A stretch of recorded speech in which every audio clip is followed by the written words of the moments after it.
for your introduction. Good evening, everybody.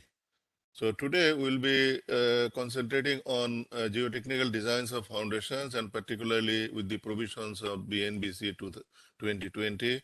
I am really overwhelmed to see that so many participants are actually participating in this particular session. So what I was actually asked to give my presentation. Basically starting from the very basics of civil engineering, basics of geotechnical engineering. As such, I will actually start from the very basic. So I have in the participant list, I have seen so many qualified people are there. So please don't mind, because what I believe that in civil engineering, whenever you are going for design any civil engineering structure, particularly for foundations, lot of engineering judgment you have to require. And as such, if we don't know the basic principles, then it would be very difficult to understand the provisions in BNBC for geotechnical designs and foundations. So let me see what are there in our BNBC 2020 about these foundations. So it is part 6 in volume 2 of BNBC, and the heading is something like structural design. And in my previous lecture also I mentioned that it should have been actually structural and geotechnical designs. So in chapter 3 we have actually soils and foundations. So the soil and foundation chapter of this code is divided into 3 major divisions, A, B, and C, consisting of actually 22 sections. And also in addition to that, we have 5 appendices related to this chapter.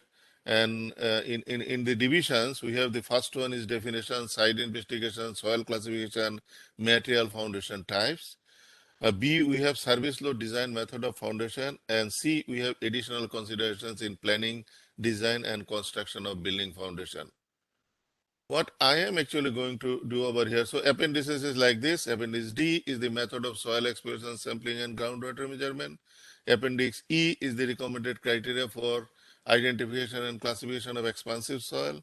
And then we have construction of pile foundation, and then we have other methods of estimating ultimate capacity of pile and drill shafts. And last one, in fact, we have these references. So this the scope of this chapter, what is actually officially written in this BNBC code, it is written something like this: the provisions of the chapter shall be applicable to the design and construction of foundations of buildings and structure for the safe support of dead and superimposed load without exceeding the allowable stresses, permissible settlement, and design capability.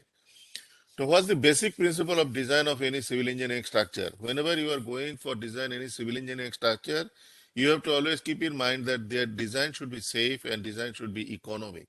Economic analysis is a different chapter. In this lecture, today's lecture, not only today's lecture, actually, we have 4 sessions of geotechnical engineering. 1, 2, and 3 would be taken by me, and other one would be taken by Professor Mehdi. So all sort of things we will be actually discussing in this, what is called these sessions.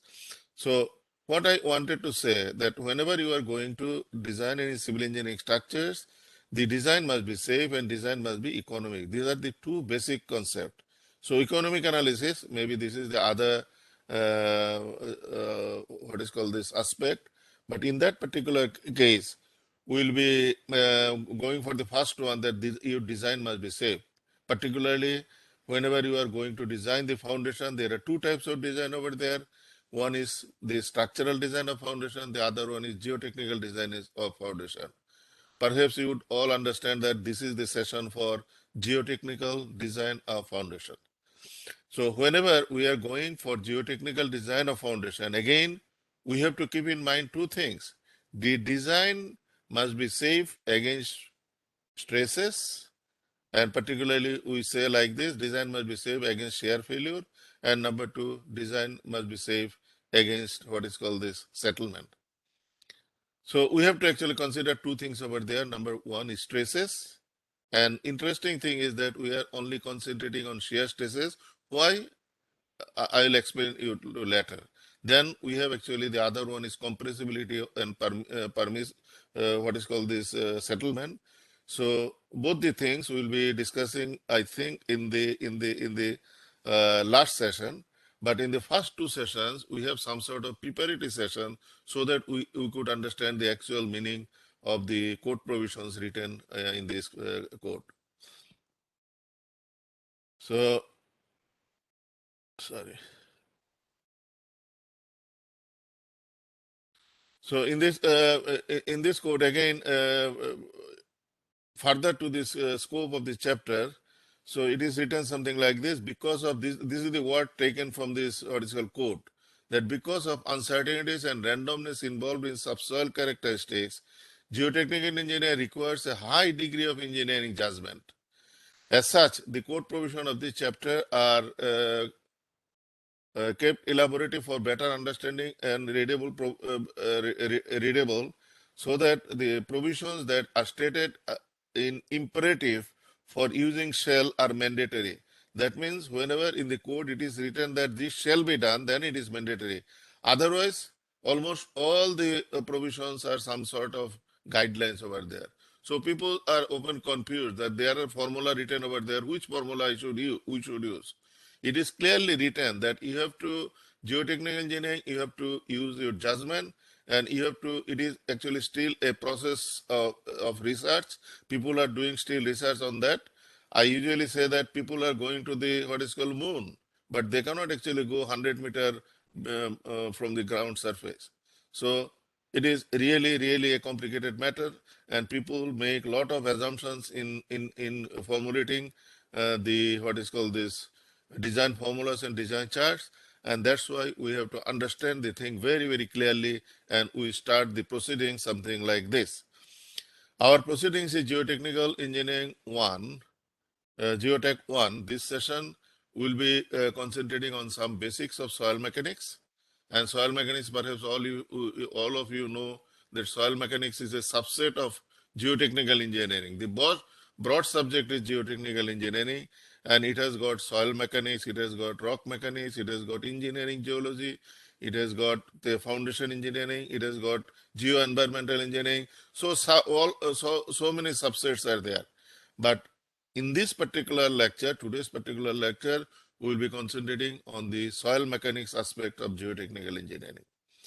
Then we have the other session. In geotechnical engineering, some complexities or special issues are there. So tomorrow we will be discussing those things. And the code provisions by what is called this in sequence of their item number, we will be discussing on the 19th of February 2022. So today's session will be covering the some basic principles of soil mechanics. So let's move to the definition of soil. Sorry, please don't mind, so many qualified people are there, but as we are actually starting from a very scrap, it is just for it is betterment of using our engineering judgment. If we know from the very basic, I think we could use our engineering judgment whenever we are going to discuss the provisions of geotechnical provisions in building code. So soil, by definition, we can say soil is considered to include all naturally occurring loose or soft deposit overlying solid bedrock. It is formed by disintegration and decomposition of rock. It can also be formed by the decomposition of the organic matter. So from the very definition, we could actually see soil basically could be of two types. Number, it could be weathering of rocks. That means there could be some sort of inorganic type of soil, and there could be also organic type of soil, which is usually from decomposition and disintegration of what is called organic matter. So, from the definition, we could know that there are basically two types of soil depending on the formation. One is organic soil, the other one is inorganic soil. For us, organic soil is a problematic soil. We'll discuss in later in this session. It is a problematic soil, and how to identify it, we'll discuss at the end of this session. But many people actually use, many professionals use actually soil particularly for geologists, they use the term soil. Agriculturists, they use the term soil. And geotechnical engineer also use the term soil. And as we know that our earth mass, actually it consists of, if we sorry. So it is actually consists of basically three things. One is crust, the other one is mantle, and other one is core. So it is inside there is core, then that is mantle, and that is crust. Actually, crust is some sort of, it is, if we look into this radius, it is some sort of 6371 kilometer. Of them, we are only actually concentrating on this crust.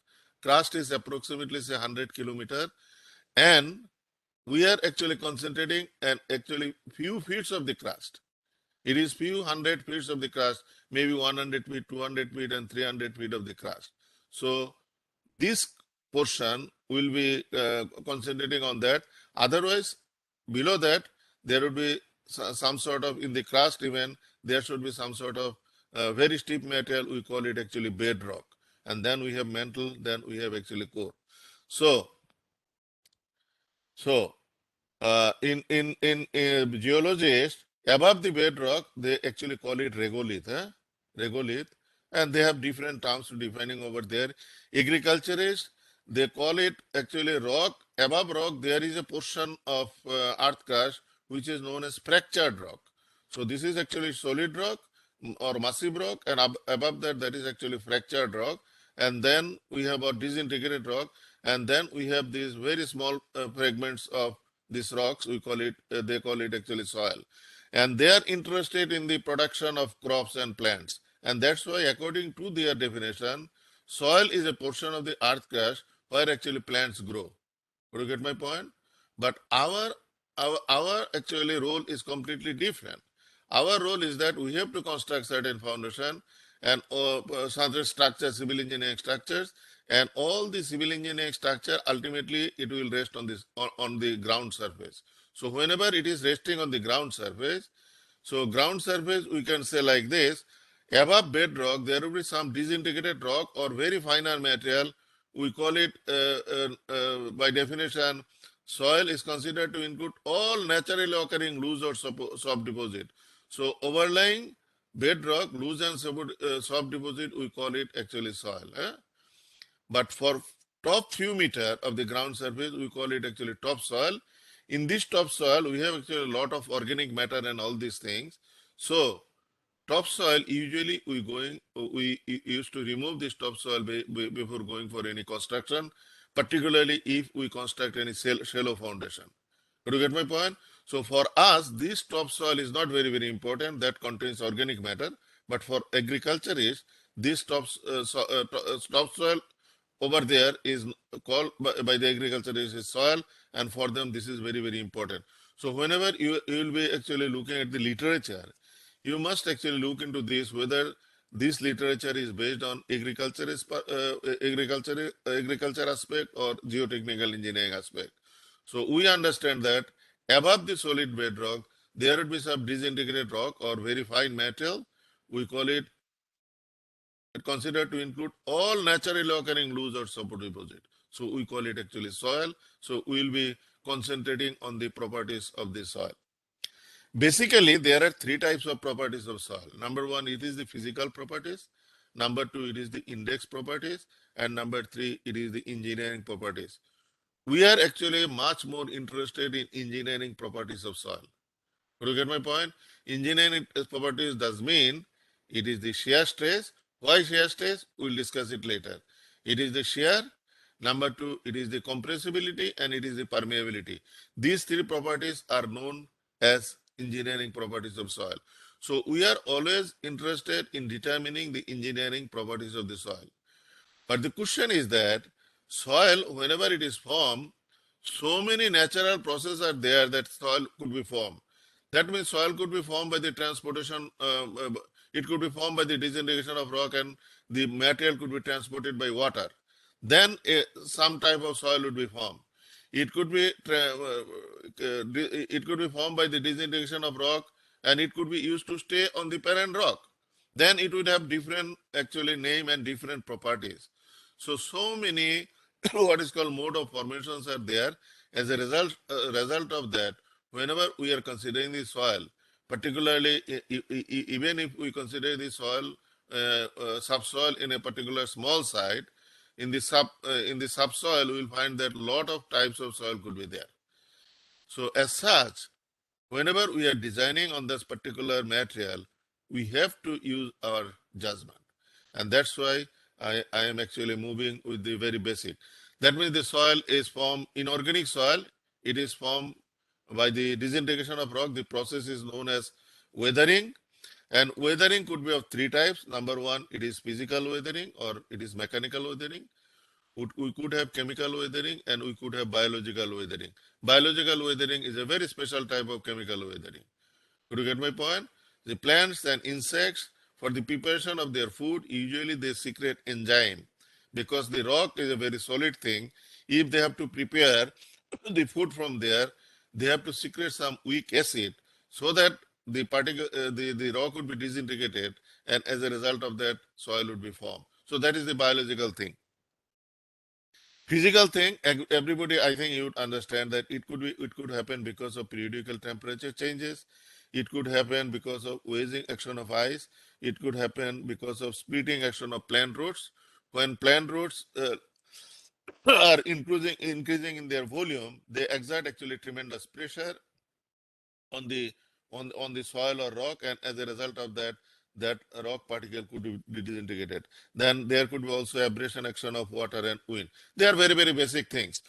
So chemical weathering, the process is known as solution. Sometimes what happens, the some solid thing is there, but whenever it is coming in contact with water, it can go into solution, forming some cation and anion. From the basic principle of chemistry, all of us know that in nature, all these what is called these elements or minerals or these things, actually they are formed from the basic elements, and we have actually 118 basic elements like sodium, calcium, magnesium, oxygen, hydrogen. So many things are there. So if some solid bodies is formed from there, for example, the sodium chloride, it is actually solid. The salt normally we use, it is a solid, but whenever it adds up with water, it goes into solution and it forms two cations. One is sodium, the other one is chlorine. Do you get my point? Sodium is positively charged, we call it cation, and chlorine is negatively charged, we call it anion. And perhaps in this world, it is always this play of this cation and anion so that so many materials or so many lives are actually formed. For example, the wood, they have actually different combination of these things. For for any other material, for example, this glass, or for other materials, obviously there could be the combination of various elements in the form of cation and anion. So it could go into the solution, rock with water, particularly in certain rock, if they have got the salt. Salt, usually any rock is formed by the disintegration, sorry, by different minerals. So in minerals, there are also different elements. So if in a rock, there are some minerals which is like actually salt, then what could happen whenever it is coming in contact with water? It will simply dissolve and it will change its properties and it would be disintegrated. There could be the process of hydration. There could be hydration. It is the addition of what is called this water, chemical addition of water. It could be oxidation. It is the chemical addition of oxygen. So it could be carbonation, it could have dehydration, it could have reduction and leaching action. For all these actions, our solid rock could be disintegrated and it could actually form this inorganic soil. Organic soil, we'll be discussing it a bit later. So this weathering process, it could be, so basically three types of weathering. You could also say two types of weathering. Weathering, it is physical and chemical, and biological weathering is a very special type of chemical weathering where it happens because of secretion of what is called this enzymes from the plants and insects. So this is also some sort of chemical weathering. So as such, weathering could be classified into two groups, broad groups. Number one, it is physical weathering, and number two, it is chemical weathering. This physical weathering and chemical weathering, it happens on rock, and mainly two things are responsible for this type of weathering. Number one, it is precipitation, that means rainfall, and number two, it is temperature. This is a chart over there. You can see over there. Say if you have a annual rainfall somewhere is 200 centimeter, and if the temperature is something like 10, obviously in that case you will have actually strong chemical weathering. Do you get my point? And if it has got, say, it is annual rainfall is say 50, and it is the temperature is 20, then there could be physical weathering and there could be also chemical weathering. So why actually I'm giving some emphasis on weathering? The reason is that when a soil would be formed from chemical weathering, usually they are fine grained. Could you get my point? They're fine grained. Usually they're fine grained. Particles are very, very fine. And if it is formed from physical weathering, then particles are very, very, it is large. It is not fine. So it is large particles. So in a particular geologic location, if you see that there is some fine soil over there, but no way, history doesn't say that there should exist actually fine soil over there. Then you have to use your judgment that whether that particular soil is imported from somewhere or whether some other actually natural thing occurs, so that we will be getting some abnormal soils over there. So this is the reason for discussing this topic of weathering. So earth mass, actually, I told you before that it consists of three major layers. Actually, top one is crust, then mantle, then we have core. Rock, we have actually basically three types of rock. Everybody, perhaps you know, we have actually igneous rock, we have sedimentary rock, we have metamorphic rock. If we go to the what is called this some information, then we could say that if we consider the volume of the earth crust means the top layer, then 95% of the volume of the earth crust is the igneous rock. Could you get my point? But if you consider the surface, covering surface, only covering surface, then 80% of the covered surface is from sedimentary rock. You could understand that the metamorphic rock usually at shallow depth, we usually don't get any metamorphic rock, but in some places you could actually get it, but the percentage is very, very small. We have actually more than 4,000 minerals, but fortunately, rock forming minerals are only 8. We have only 8 rock forming minerals. And we have basic elements of 118 or 120, something like this. But 98% of the earth crust is made of 8 elements. So we'll be concentrating on 8 minerals and 8 elements. Could you get my point? That are the actually what is called these main constituents of our soil. So depending on that, what type of mineral is there and what type of element is there, we could actually judge about the properties of what is called the soil, foundation soil or subsoil. So that's why we are actually discussing these things. So this I have already discussed it. So minerals, you see there are various mineral groups. Number one, mineral itself is it is quartz, feldspar, mica, amphibole, pyroxene, olivine, clay, and carbonate. And we have actually this is the species. So this is not important that you have to actually keep in mind. But what I wanted to say, the mineral does have always formula, chemical formula. For example, if it is quartz, then it is silicon dioxide. Could you get my point? If it is feldspar, it could be of two types. So the formula is like this. But interestingly, the the term which is very, very commonly known to us is clay. Usually we mean clay is the small size of particle, very small size of particle. But there is a mineral which is also known as clay group mineral. And in clay group mineral, there are so many species, but these three species, kaolinite, illite, and montmorillonite, is so important for us.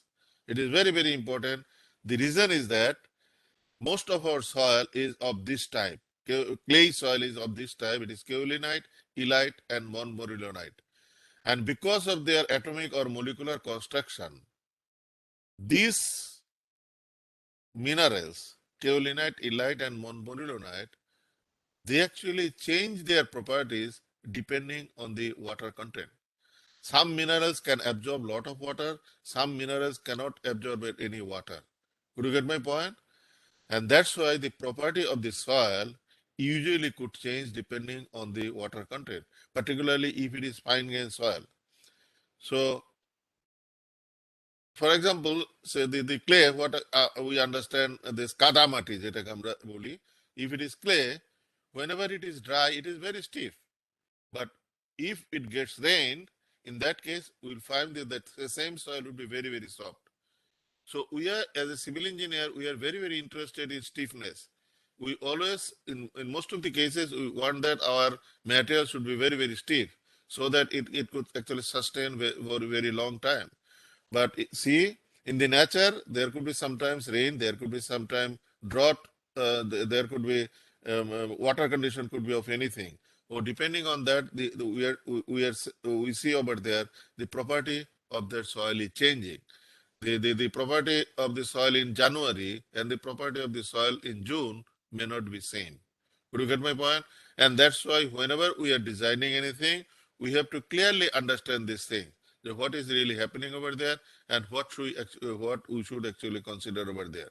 So both rock and mineral, and mostly they are solid material, and they have actually definite what is called this crystal surface. Surface means it is the smooth surface, but the difference between these two is that mineral does have definite chemical formula, but rock doesn't have any formula. You cannot say that the igneous rock has got this formula. No, you cannot say this.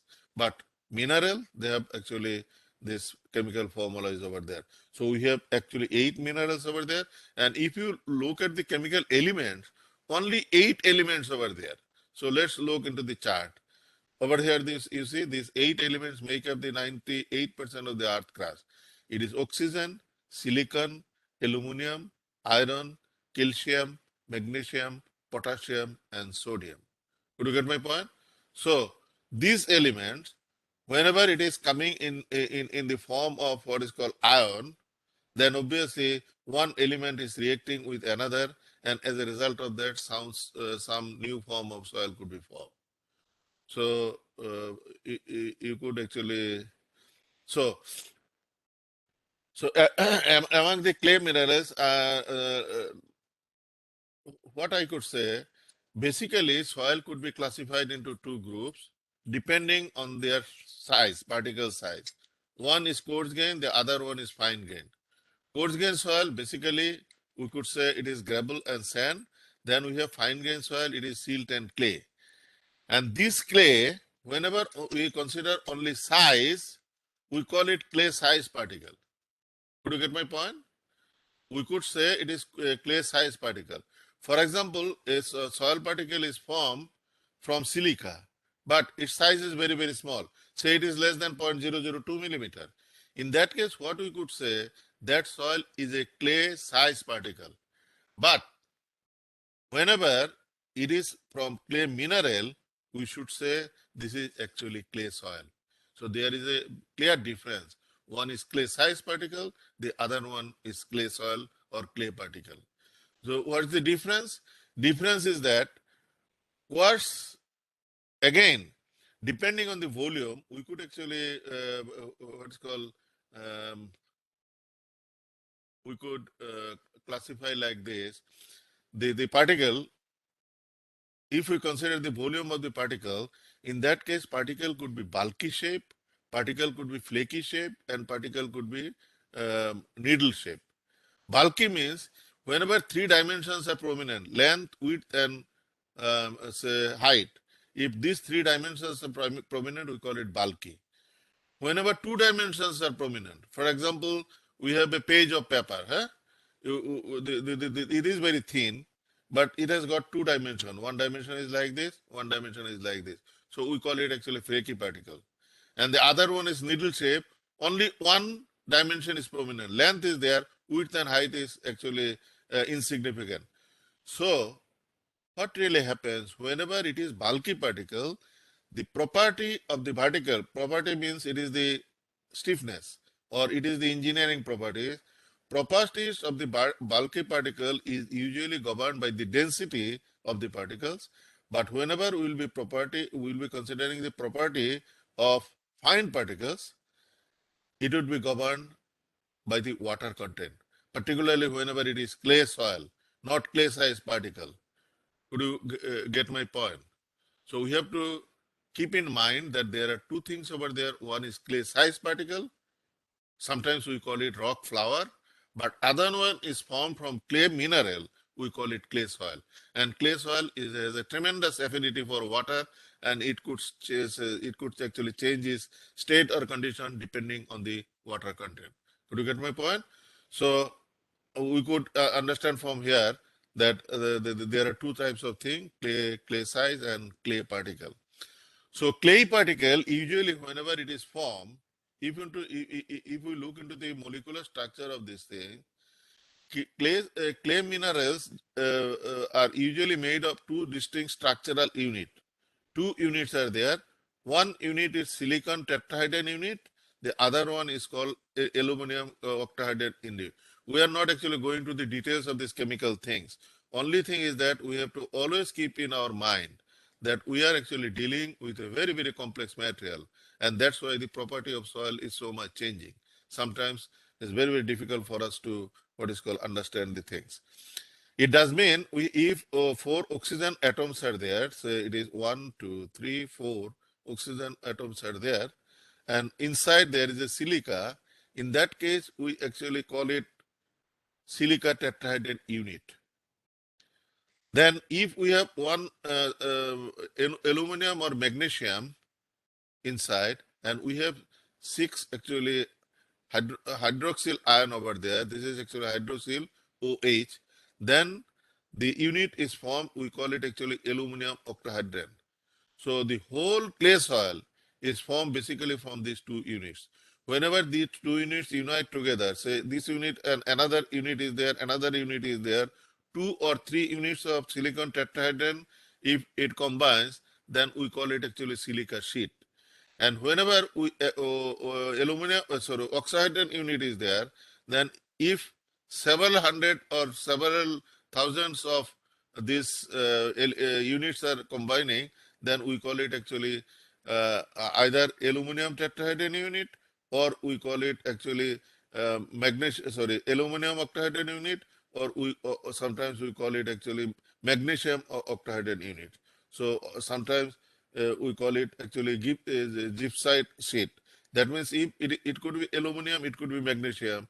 Depending on that, the surface charge will depend on that. And as a result of that, what we could find that as water is a dipolar liquid, the big problem is the nature is that water is a dipolar liquid. Water, we understand that for our living, water is so important. But from the consideration of geotechnical engineering, water is the main culprit, which actually changing the properties of the soil and creating a lot of problems for the geotechnical engineers. Because whenever this water will combine with these chemical units, it could actually form different types of materials, particularly in terms of stiffness. So over here it is written like this: one alumina, one silica ion, and four oxygen ion. It is tetrahedron unit. Tetrahedron unit and tetrahedron unit. If it combines, not two, not three, maybe thousands. If it combines, then we call it silica sheet. One aluminium ion and six hydroxyl ion, we call it octahedron unit. One aluminum octahedron and aluminum octahedron, if they combine, we call it gypsite sheet. Magnesium octahedron and magnesium octahedron we call brucite sheet. So what really happens in this nature? Not only that, only silica sheet, gypsite sheet, and brucite sheet will be there, but this sheet again could combine together, and it could form actually different shapes or different what is called types of clay soil over there.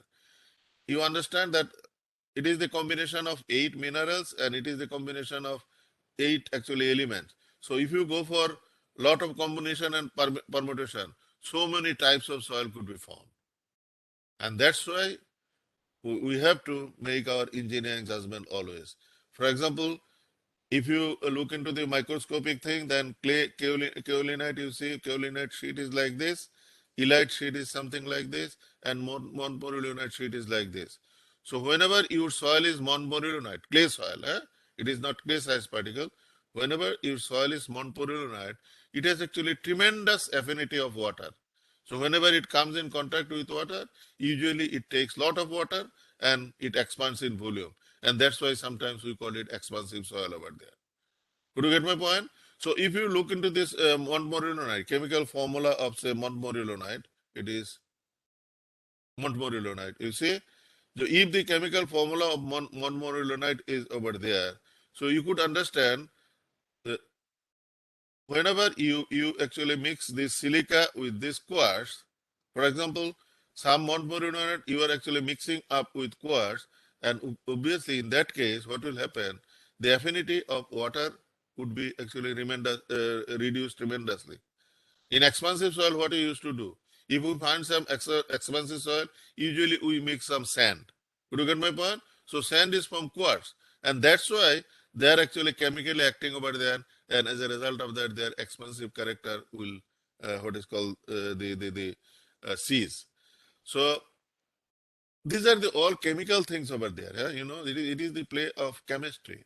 And water is a dipolar liquid, as you know, that dipolar liquid, it does mean it has got actually two, or what is called this, two, if we say like this, say it is oxygen over there, and we have two hydrogen.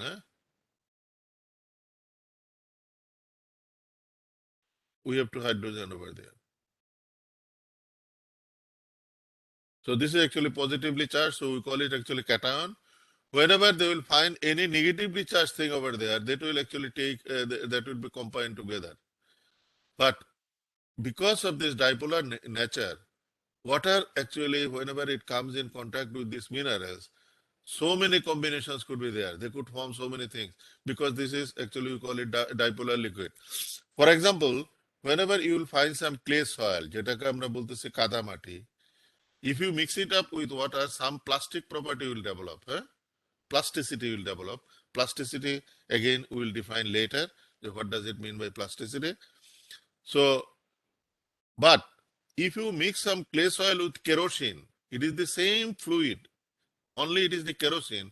Kerosene is a monopolar liquid. Whenever you add kerosene with clay particle, finer particle, it will just behave like sand. Could you get my point? Because this is actually chemically it is acting over there. So the chemical formation and all these things are so important actually for us.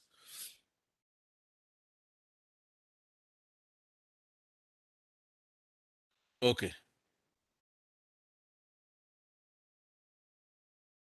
Okay. So uh, uh, now we are actually moving to the classification of soil. We understand that there could be actually various types of soil, particularly inorganic soil. Organic soil also could be of a various type, but now we are going for actually classification of soil. So classification, broadly, we could classify into two groups, as I told you before. One is inorganic soil, the other one is organic soil. Inorganic soil, usually it is formed from weathering of rocks, and if physical weathering occurs, then there could be coarse grain soil. If chemical weathering occurs, there could be fine grain soil. And organic soil, usually they are decomposed organic matter. It is plant or animal, all these things, whenever it is decomposed, they actually form usually fine grain soil.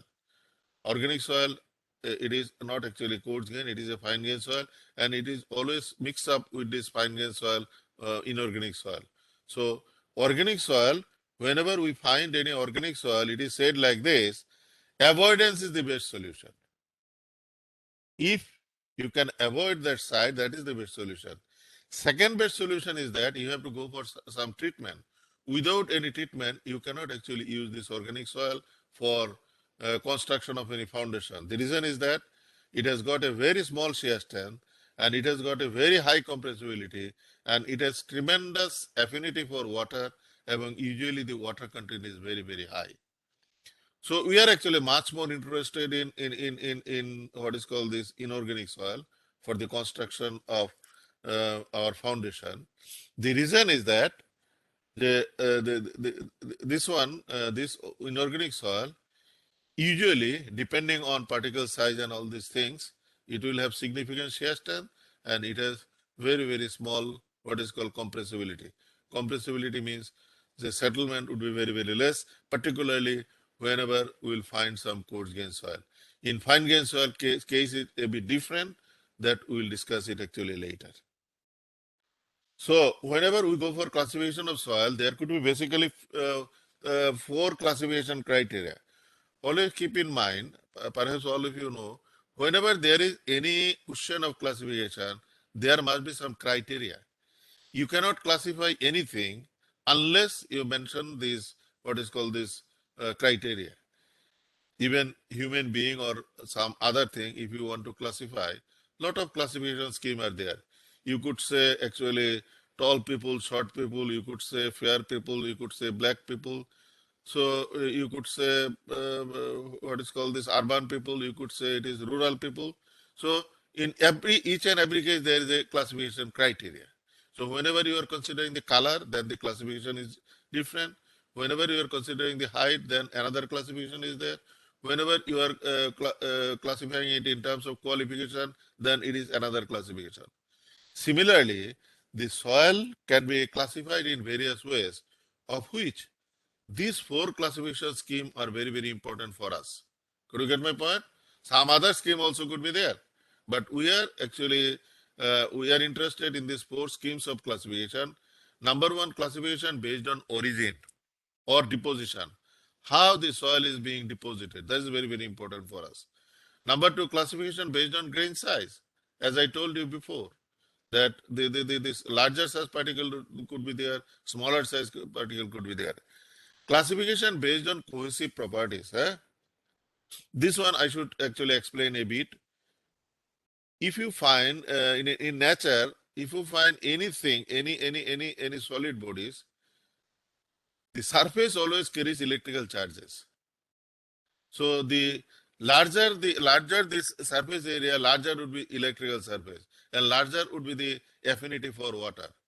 So whenever water is coming in contact with this type of particle, particularly if it is flaky particle, in that case, water is playing a tremendous role. And this water, whenever it is acting on this flaky particle, there could be a development of adhesive property. And in case of soil, we call it actually cohesion. Could you get my point? In other words, it is the play of some cation and anion over there, so that the surface electrically charged means it is always negatively charged.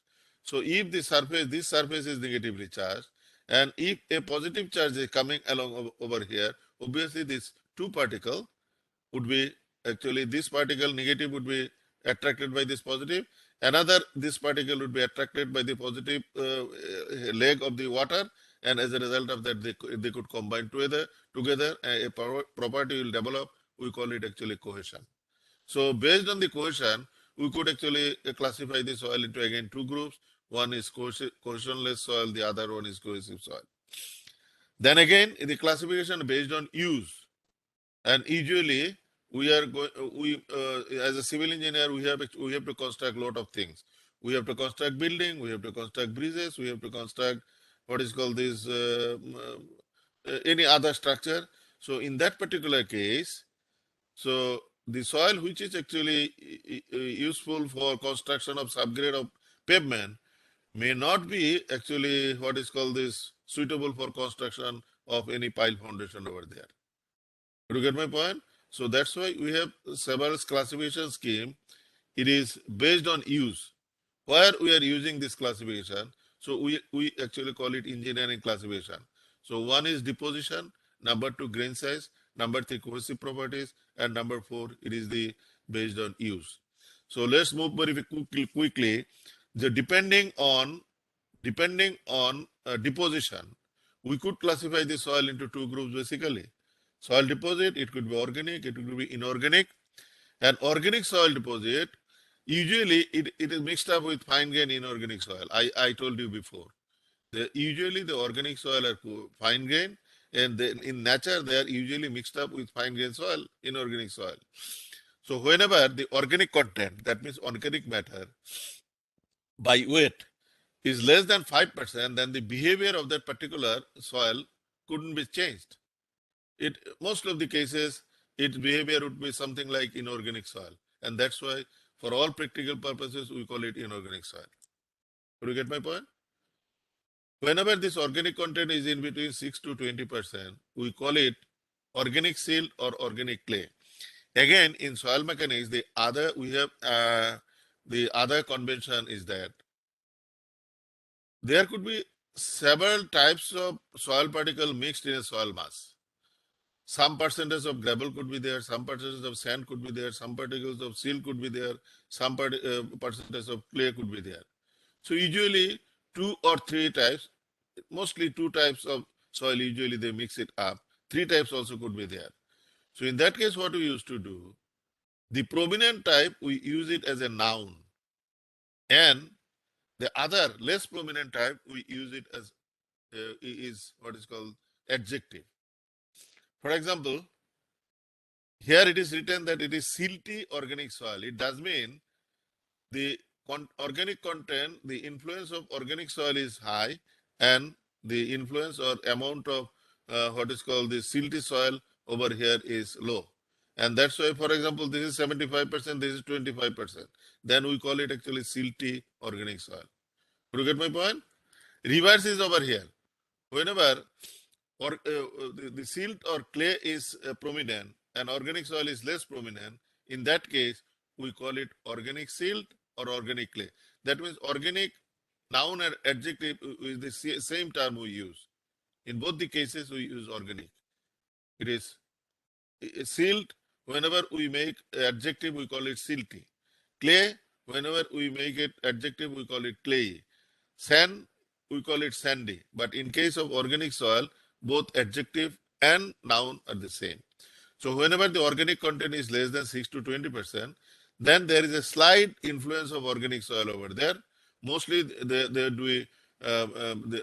property would be governed by the silt and clay particle, and that's why uh, either we call it organic silt or we call it organic clay. Whenever the organic content is 21 to 74%, in that case, the prominence of organic soil is so much. So in that case, the organic term, we use it as a noun. We call it silty organic soil or we call it clay organic soil. And whenever the organic content is greater than equal to 75%, we call it peat soil.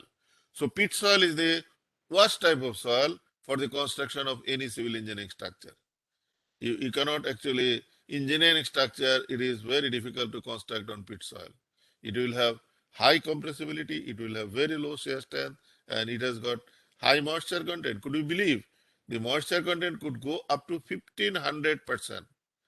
That means 1 gram of soil could absorb 15 gram of water. Could you get my point? So that's why I think we will discuss it again later. But as far as we are concerned, these are the 4 classification of organic soil deposit. Organic content less than 5, we call it inorganic. 6 to 20, we call it organic silt or organic clay. 21 to 74, silty organic or clay organic. Then if the organic content is greater than 75, we call it peat soil. Now we move to inorganic soil deposit.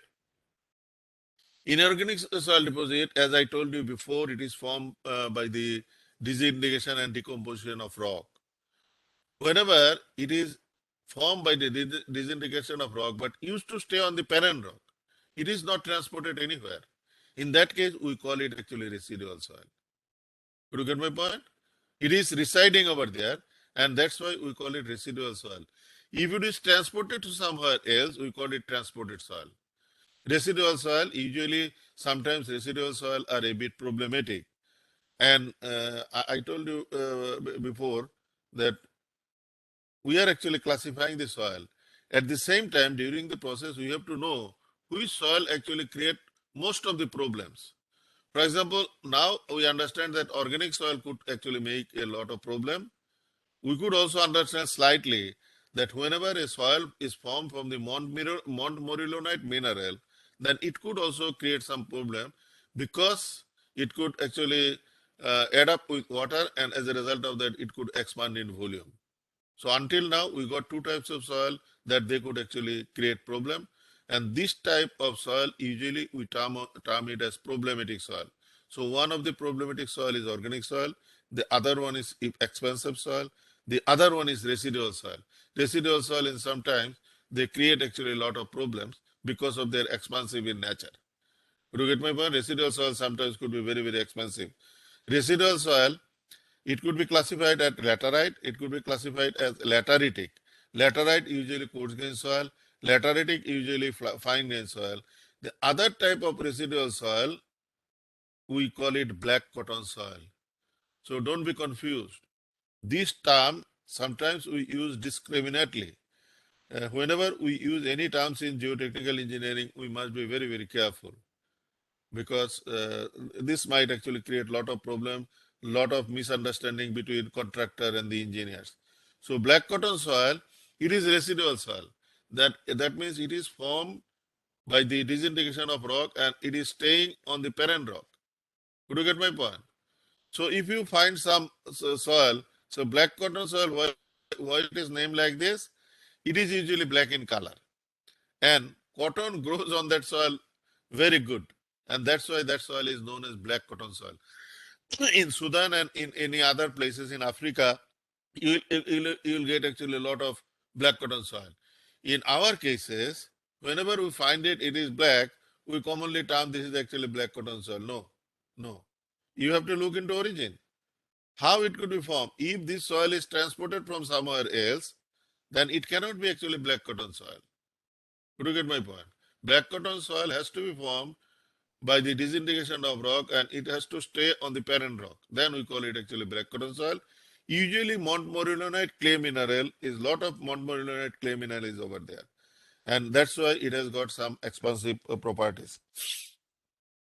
Then we have transported soil. That means a soil is formed by the disintegration of rock, but it is transported to somewhere else by some means. The soil particle could be transported by water, could be glacier, could be wind, could be gravity. Glacier, as you know, that ice sheet. So in our areas, nowadays, glacier transported soil could be very, very rare. But if you look into the Nepal or some other places, glacier means thick ice sheet.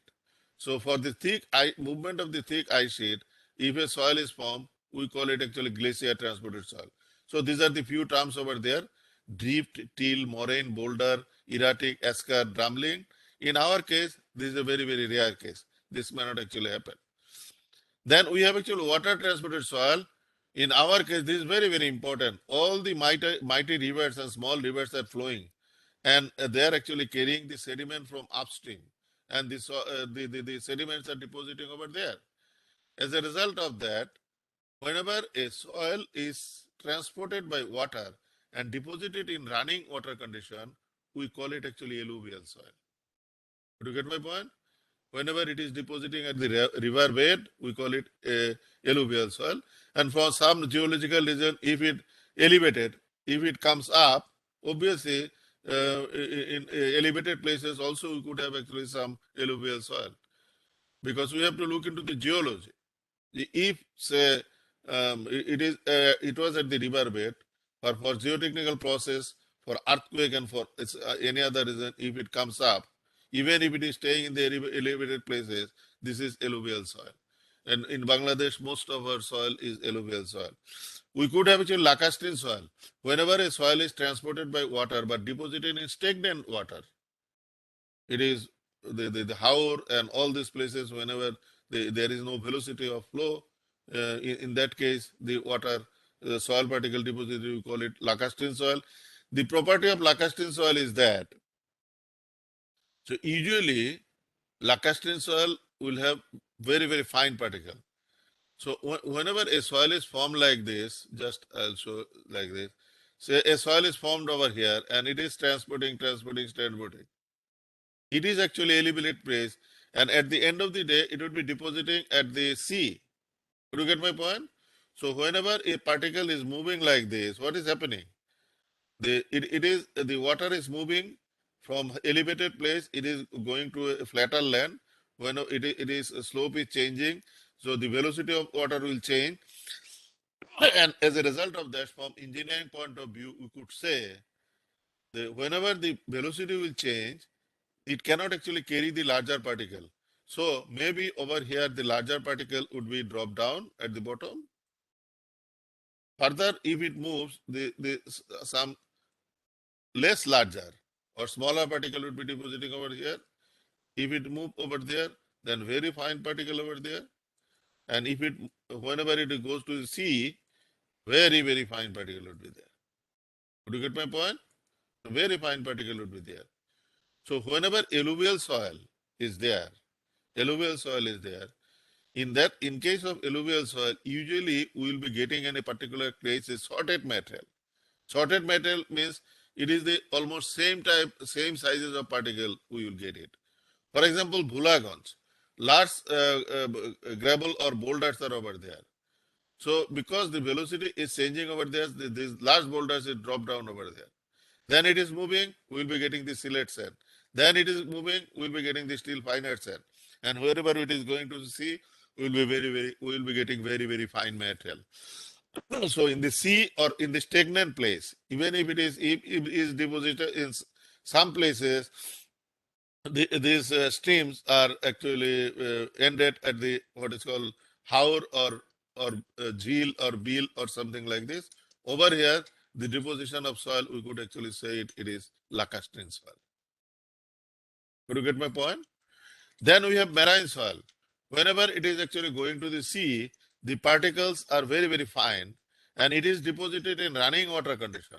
That means whenever a soil is transported by water but depositing in running water condition, in that case we call it marine soil. So we have alluvial soil, we have lacustrine soil, we have marine soil. The other type of soil, usually some marine soils, usually in some cases we will be getting actually a lot of calcium carbonate mixed with this finer particle. In that case, it will form something like flake and we call it actually marl. Also, sometimes we call it mud stone. You see, we take our breakfast by cereal, what is called corn flakes. So it is also a flake of say soil, and we call it actually marl. So water transported soil is like this, glacier transported soil like this. Whenever it is transported by water, the common name is aeolian soil. And aeolian soil, you could understand that wind cannot actually transport larger particle. Even though we didn't classify the soil depending on the particle size, but for our better understanding or our previous knowledge, we can say that depending on the particle size, soil basically could be of four types: gravel, sand, silt, and clay. So gravel and sand are coarse grain. So these particularly gravel, wind cannot actually carry gravel. Usually it carries sand, silt, and clay particle. Could you get my point? So whenever it is it is silty soil and it is carried by wind and depositing somewhere, particularly uh, in what is called in dry countries, Saudi Arab and all these things, all these places, Middle Eastern countries, we have actually a lot of desert, and in desert there could be deposition of this type of soil. If it is formed of silty soil, then we call it Lewis. If it is formed of what is called the sandy soil, we call it dune. And over here, it is quite unlikely. It is quite unlikely that there would be the formation of gravel over there. But there could be other type of formation over there, which is actually volcanic ash. Because of volcanic eruption, the fine particle actually would be carried by air and it could be deposited somewhere. And in that case, we call it tuff or tufa. Could you get my point? So whenever we will be working in our case, the problem is that the engineers who could actually work all over the world. So they must know what type of soil deposit over there. They cannot, no river is there, you cannot actually find alluvial soil over there. Could you get my point? Similarly, this Lewis and dune and tuff, we are classifying the soil for the reason is that whenever we classify something, usually we keep in mind that who is good and who is bad. Could you get my point? whatever may be the classification, which is good or bad. For our particular use, we will choose which one is good, which one is bad. Something is good for me, it may not be good for you. So we are classifying the soil. The reason is that which soil actually creating problem and which is not actually creating problem. Particularly, we don't want that any soil after construction, they should not actually change their consistency. If they changes their consistency, we have to take proper care over there. Could you get my point? Could you understand? So loose soil, what happens whenever it comes in contact with water again, in rain, during rain, these particles are so loosely structured, whenever it comes in contact with water and particularly if it gets saturated, then it will flow like mud.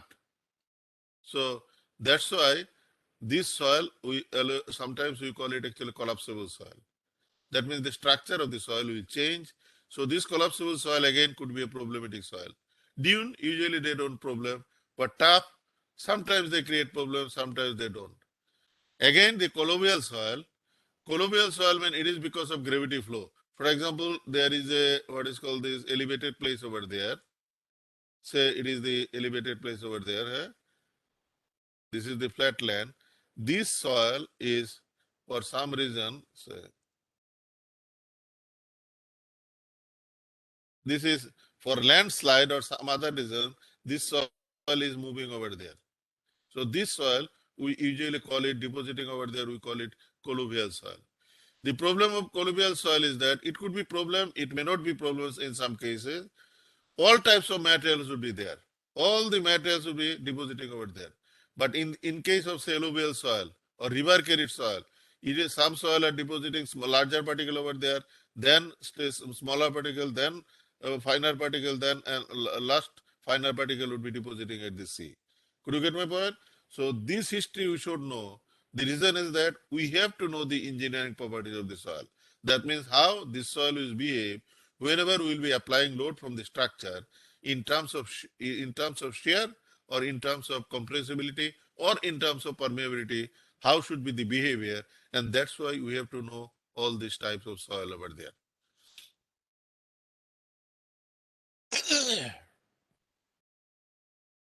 Again, now the second criteria, that classification based on particle size.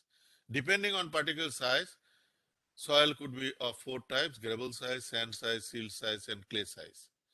Unfortunately, a particular size we cannot actually define worldwide. It is not the same over the whole world, because we have actually various agencies, various people are using these things, and again, because of their dominancy, sometimes they always go against the wind. You classify something, they will always go against you. So it is something like this. Based on this, we have actually four or several types of classification scheme.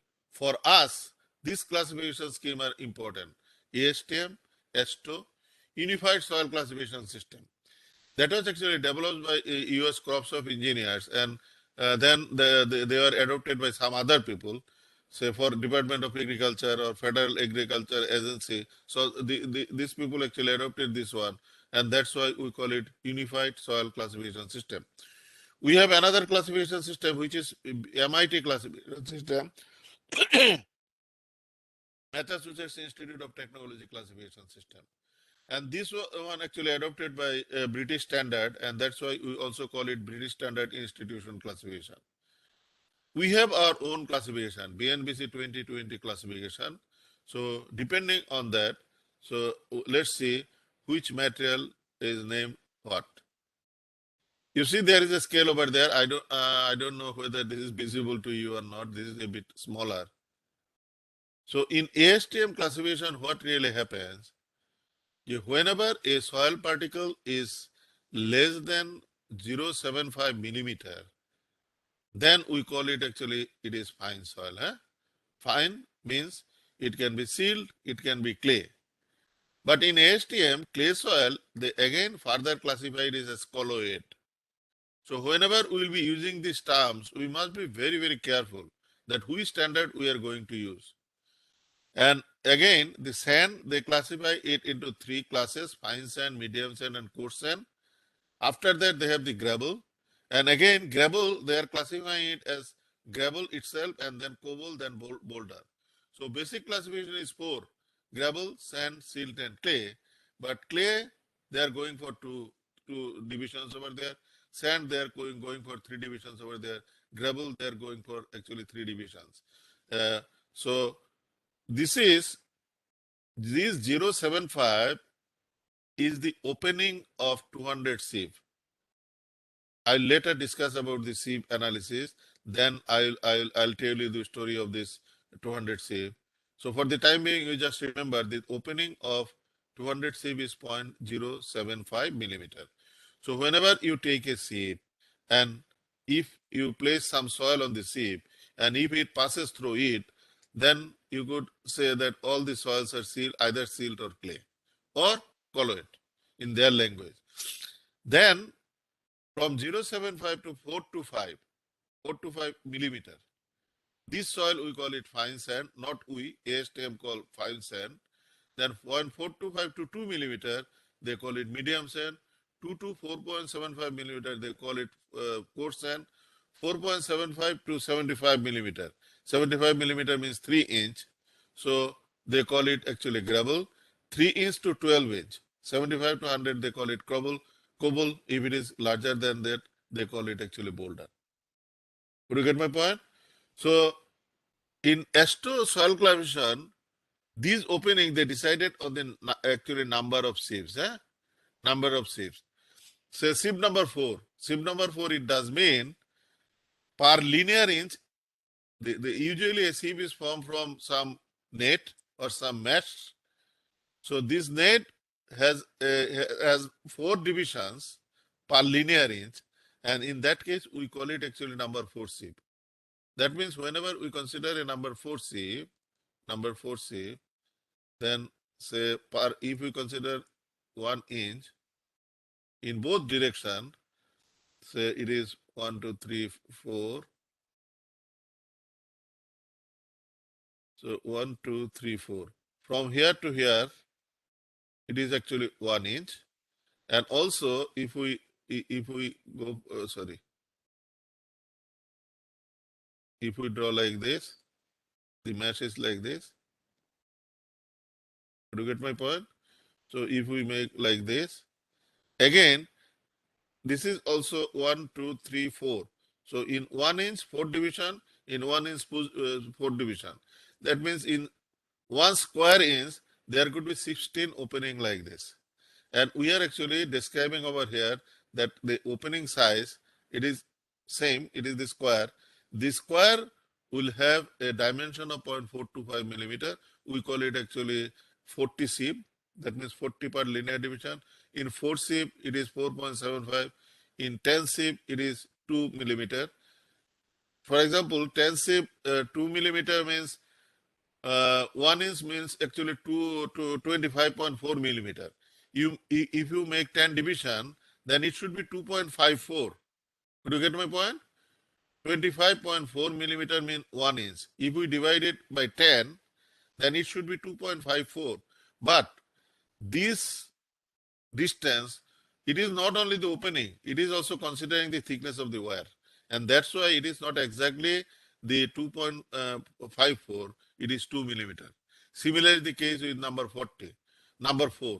This is actually number 40, this is number 200. So a soil is passing through number 10 and retaining on number 40, we call it medium sand. A soil is passing through number 4 and retaining or number 10, then we call it actually coarse sand.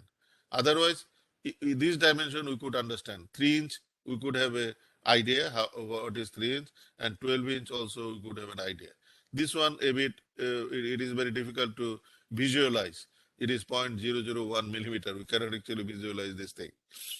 So in astro soil classification, you see almost these are the same. These are the same. But over here, there are two classifications, coarse sand and fine sand. Gravel, if it is larger than 2 millimeter, they call it gravel. And if it is larger than 75 millimeter, they call it boulder. So they don't have any cobble. So in the laboratory, whenever you are actually doing this grain size analysis, you must remember which standard you are going to use. If it is ASTM, then you have to define it in a way. If it is ASTO, it is a different scheme. Do you get my point? Similarly, USCS, you see, they simply call it fines. No silt and no clay difference. It is USCS. And sand, they classify it like ASTM. Gravel, they are classifying it to coarse and fine gravel. Cobble is the same, boulder is the same. BSTI, the important thing is that it is very easy to remember. BSI classification, only two figure you have to remember, 2 and 6. For example, if you write 200 and if the digit starts with 6, immediate smaller digit is 60. Then if it starts with 2, then immediate smaller one is 20. Then immediately smaller one is 6. Then again 2, this is 0 0.6, 0.2, 0.06, 0.02, 0.006, 0.002. So in that case, you have to only remember 2 and 6. Clay size is 0.002.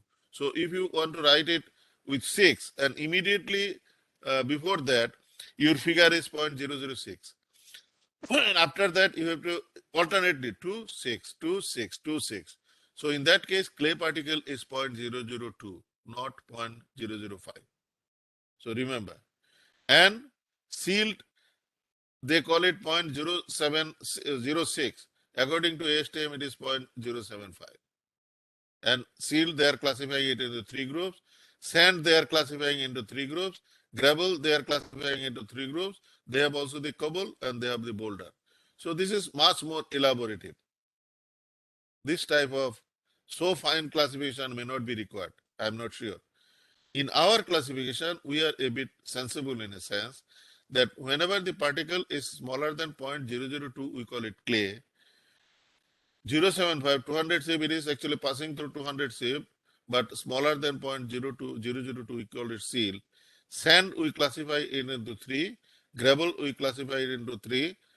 And we have this cobble over there, 75 to, it is like this USCS. So it is 75 and 300. So whenever we are actually using BNBC 2020, we must remember that we have to follow this criteria or this scheme. Our clay size particle is not 0.005, but it is 0.002.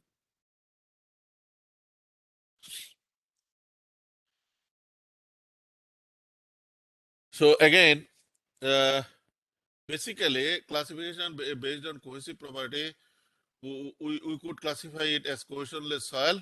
That means, as I discussed before, the some soils could be flaky shape, then there could be a lot of cohesion over there. But if it is not flaky, if it is bulky shape, in that case, usually the significant cohesion is not developed.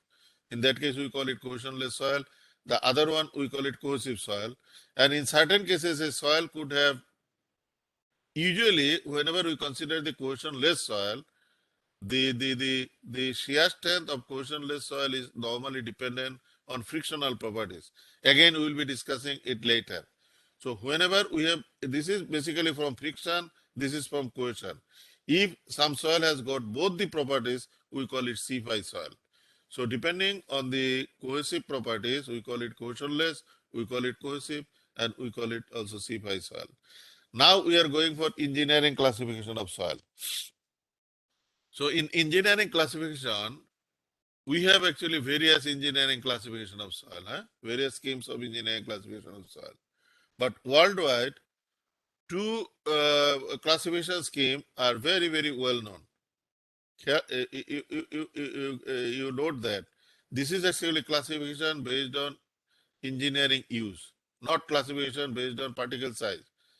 These organizations also have particle size classification. So we are not going for that. We are we are actually taking this classification whether this soil is has got better engineering properties or not. This classification will go for over here.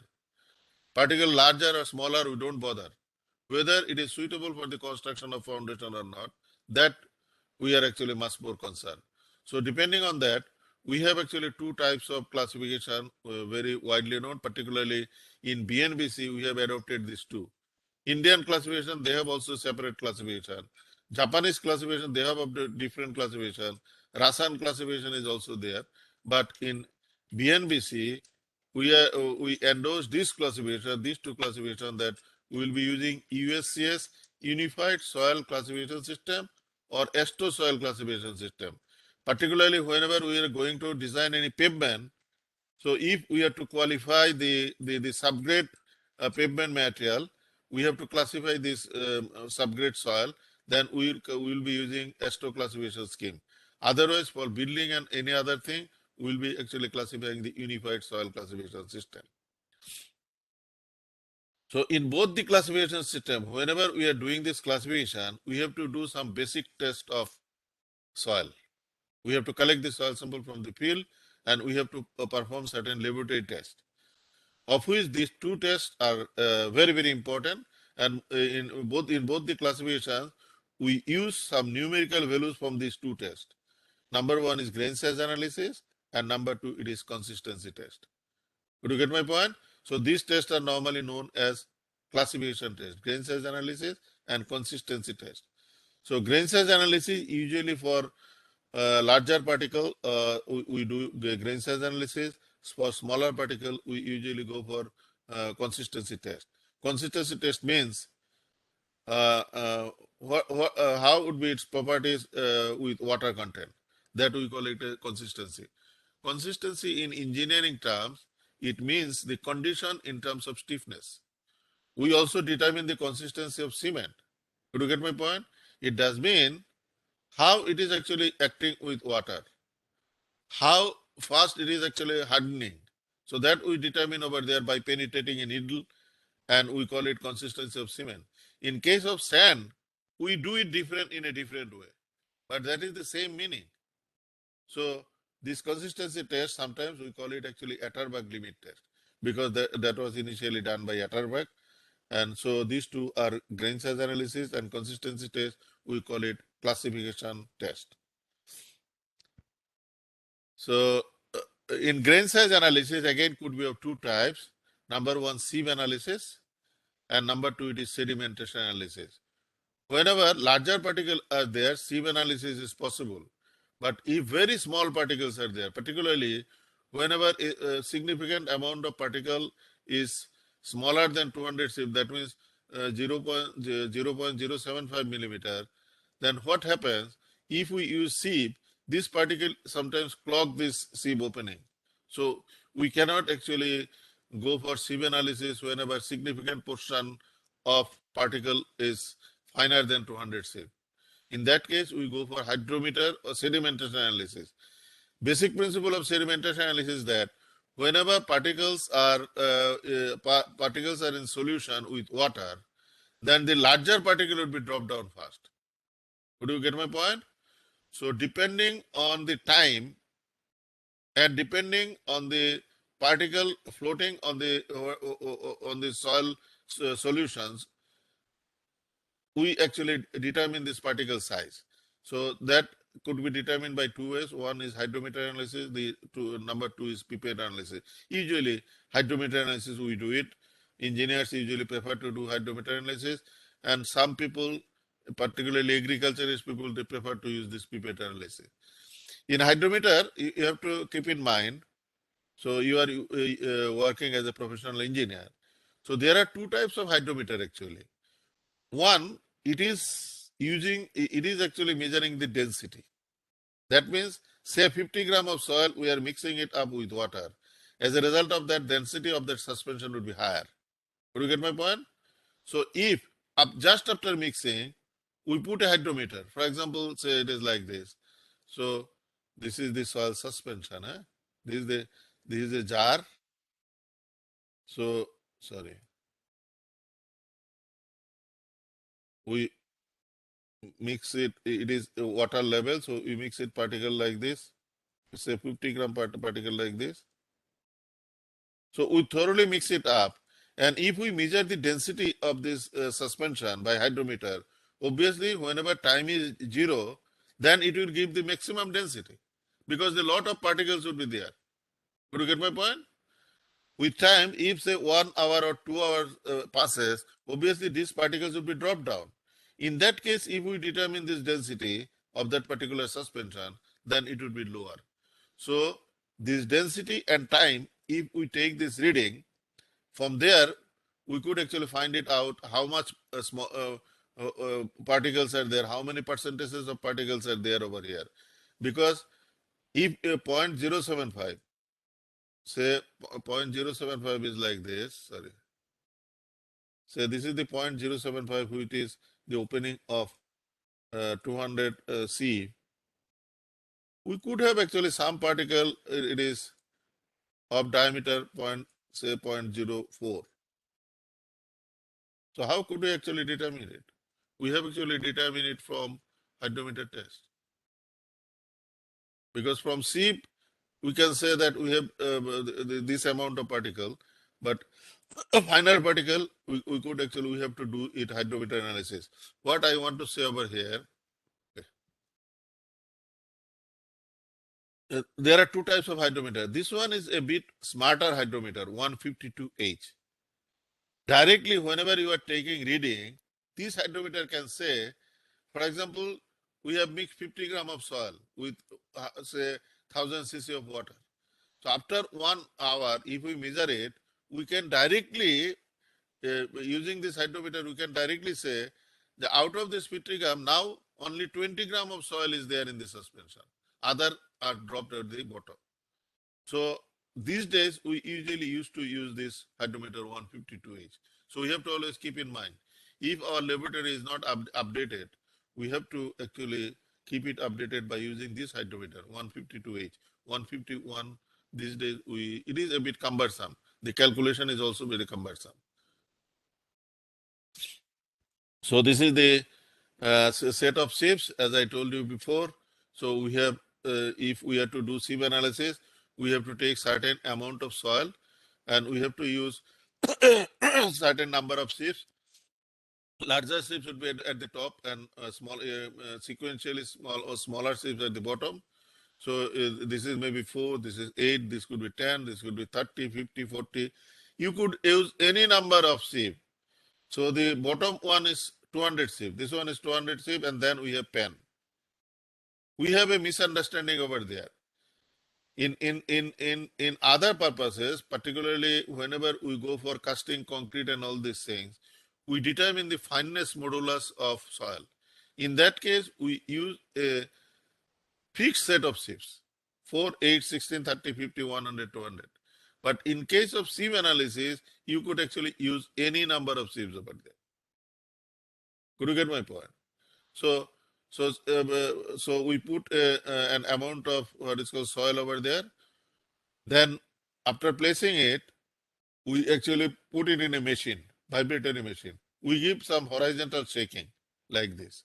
So if we give a horizontal shaking, larger particle would be staying over there, then immediate larger would be there, immediate larger would be there, immediate larger would be there, something like this. So we, in each of the same, how much it is retained, we actually measure it up by using our what is called the scale.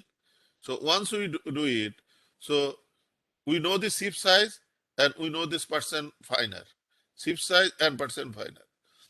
So from these data, we could actually plot, sorry, and hydrometer is the same thing.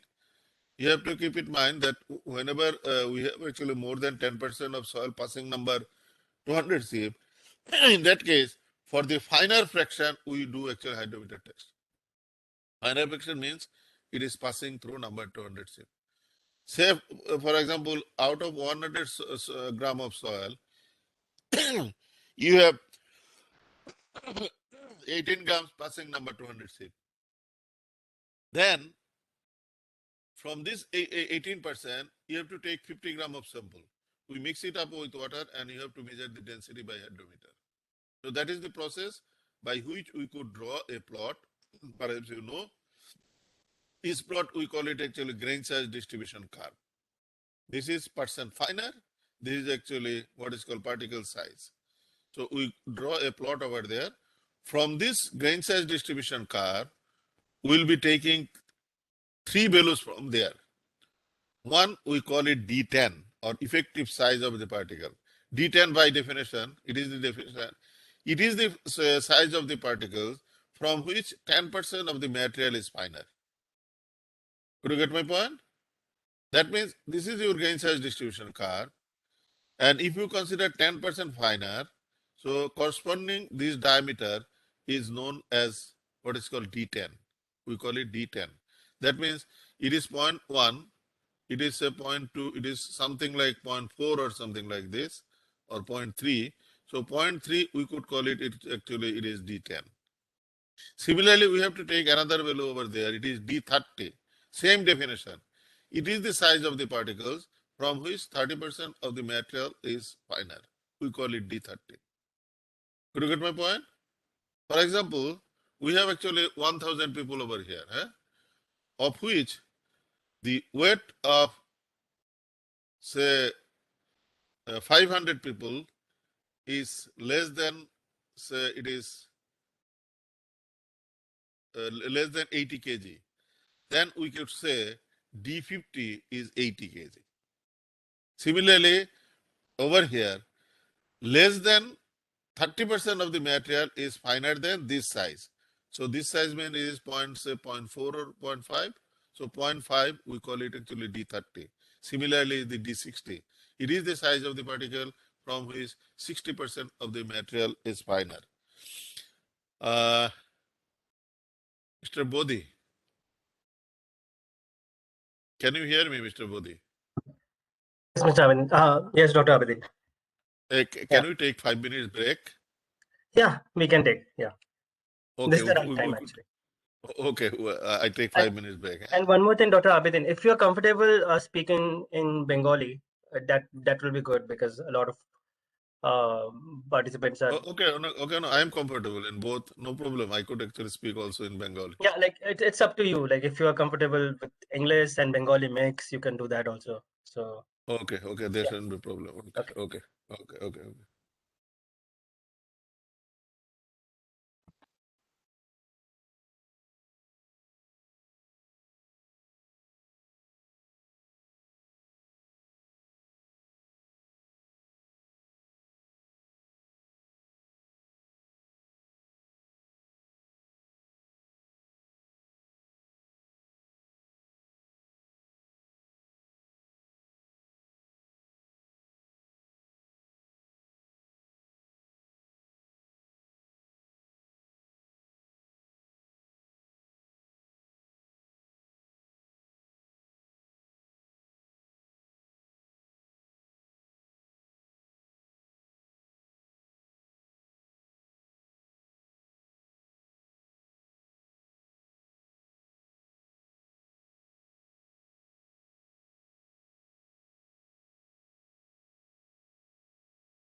Dr. Abhidin,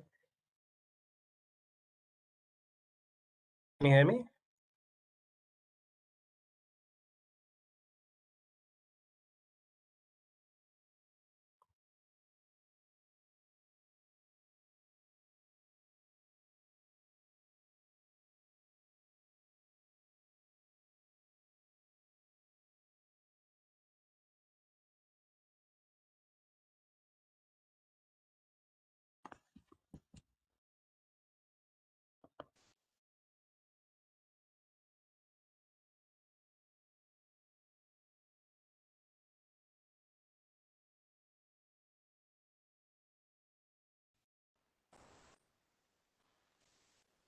Hello. Dr. Abhidin, yeah, Okay, we you can can start start again. now. Yeah. Okay, so we are actually discussing the about classification test. We have two types of classification test. Number one, particle size distribution or grain size analysis, and number two, we have actually consistency test. So from actually grain size analysis or particle size analysis, we are getting three values from there: D10, D30, and D60. Using these three values, we are getting some coefficient. So one is uniformity coefficient, it is D60 by D10, and the other one is coefficient of curvature. Usually it is termed as CC or CZ, and we call it D30 square divided by D60 by D10. From there, we could know about the distribution of particle in a soil mass. Do you get my point? 100 গ্রাম সয়েলের ভিতর আমার এই soil পার্টিকেলগুলি কত size থেকে smaller particle কত এবং larger পার্টিকেলগুলি কত এবং এইগুলির ডিস্ট্রিবিউশনটা কি we could actually know from this two coefficient or uniformity coefficient and coefficient of curvature. So, for example, if you have this is sandy soil, prominently sandy soil, then we could say like this: if the uniformity coefficient, this uniformity coefficient is greater than 4, greater than 6, and then coefficient of curvature lies in between 1 to 1 and 3, then we can say this in this 100 gram of soil mass, all sizes of particles are there. And this all sizes particles, we actually call it well graded soil. তার মানে হচ্ছে যে uniformity coefficient এবং coefficient of curvature থেকে আমরা বলতে পারি যে মনে করেন যে একটা স্যান্ডি সয়েল আমার হলো, স্যান্ডি সয়েলের uniformity coefficient is greater than 6, greater than equal to 6, coefficient of curvature 1 to 3. Coefficient of curvature and uniformity coefficient is defines the shape and spread of the curve. So এটা যদি এই value দুটা যদি এর ভেতর পড়ে তাহলে আমরা বলি all the particles sizes are there, and as a result of that this will give you a higher shear strength and this will give you a low compressibility, and that's why it is known as well graded soil. Otherwise, if it doesn't, যে কোনো একটা character যদি meet না করে, we call it poorly graded soil. Poorly graded soil মানে হচ্ছে যে আমরা যে শেয়ার স্ট্রেংথ কিংবা কম্প্রেসিবিলিটি পারমিয়াবিলিটির কথা চিন্তা করতেছি, পারমিয়াবিলিটিটা আমরা for the time being will forget it, will discuss it later. এখন আমরা যেটা চিন্তা করতেছি, it is the shear strength and it is the compressibility. So if all sizes of particles are not there, in that case it may not have higher shear strength or it may not have actually low compressibility. Could you get my point? So that's the thing we are actually getting from here.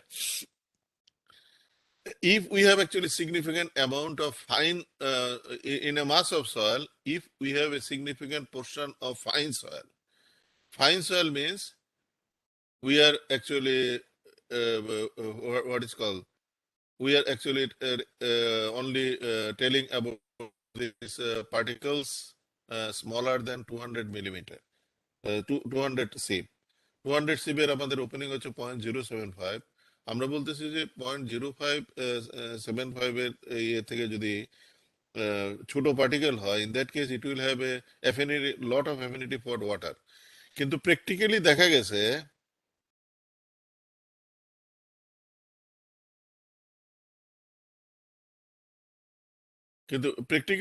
গেছে যে 40 sheep দিয়ে যেসব soil pass করে, তার মানে 0.425 millimetre particle, they're passing particle size less than 0.425 millimeter, এইগুলির they have also a affinity for water.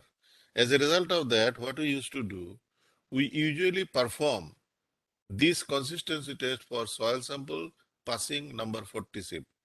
তার মানে আমি soil sampleটা নিব, I take the soil sample from the field, এটা প্রিপারেশন হচ্ছে যে আমি soil sampleটা ফিল্ডের থেকে নিব, we dry it in air, খেয়াল রাখতে হবে, we dry it in air and then we grind it by using wooden hammer, not steel hammer. Then we make a powder and we sieve it by using sieve number 40. Then we take small amount of soil sample passing number 40 and we add it up with water. এটা আমাদের মনে রাখতে হবে যে whenever we add water, we have to keep it at least for 24 hours so that water আমাদের soil particle যাতে water আমাদের uniformly absorb করতে পারে. It is very difficult যদি if it is a finer particle, for example, আমাদের যদি আটা কিংবা ময়দা যদি এরকম একটা কন্টেনারের ভিতরে আমরা রাখি, এরকম একটা কন্টেনারের ভিতরে যদি রাখি, say it is like this and we mix water over there, দেখা যাবে এর ভিতরে কিছু কিছু আটা কিংবা ময়দার ভিতর এটা সাদাই থেকে যাবে, no water will be mix up even if we mix a lot of amount of water. What happens is that we have to give some time so that these particles can absorb water. You get my point?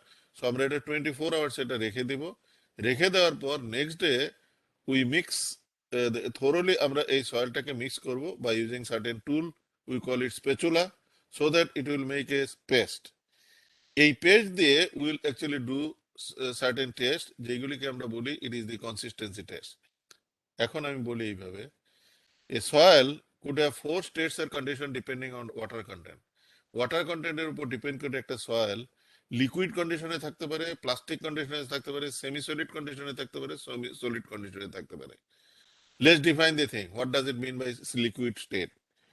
Liquid state হচ্ছে it is the condition of a soil at which it will flow on its own wait.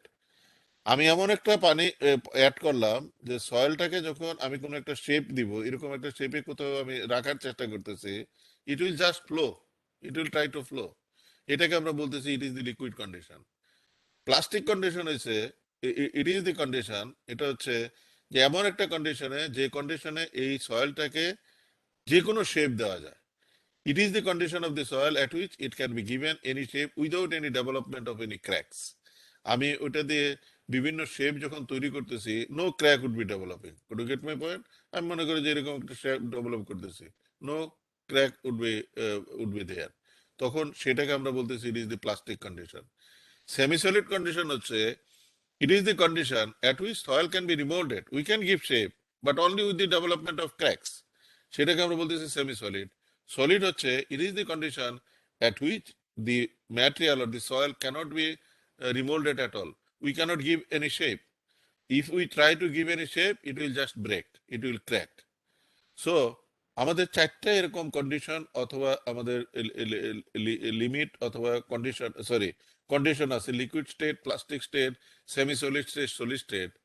So আমরা নিশ্চিত আমরা বুঝতে পারতেছি যে একটা সয়েলে মনে করো যে ওয়াটার কন্টেন্ট সে আমাদের যদি একটা সার্টেন ওয়াটার হয়, এই ওয়াটারের থেকে বেশি ওয়াটার হলে লিকুইডে চলে যাবে, আর এর চেয়ে কম ওয়াটার হলে সে প্লাস্টিকে চলে যাবে.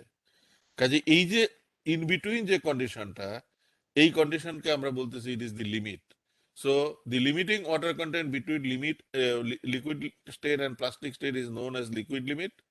Limiting water content between plastic and semi-solid is known as plastic limit, and the limiting water content between semi-solid and solid, এটাকে আমরা বলি it is the shrinkage limit. আমরা যে সয়েল বলতেছি, এই সয়েলের প্রপার্টি আমরা দেখতেছি যে largely depend on this property.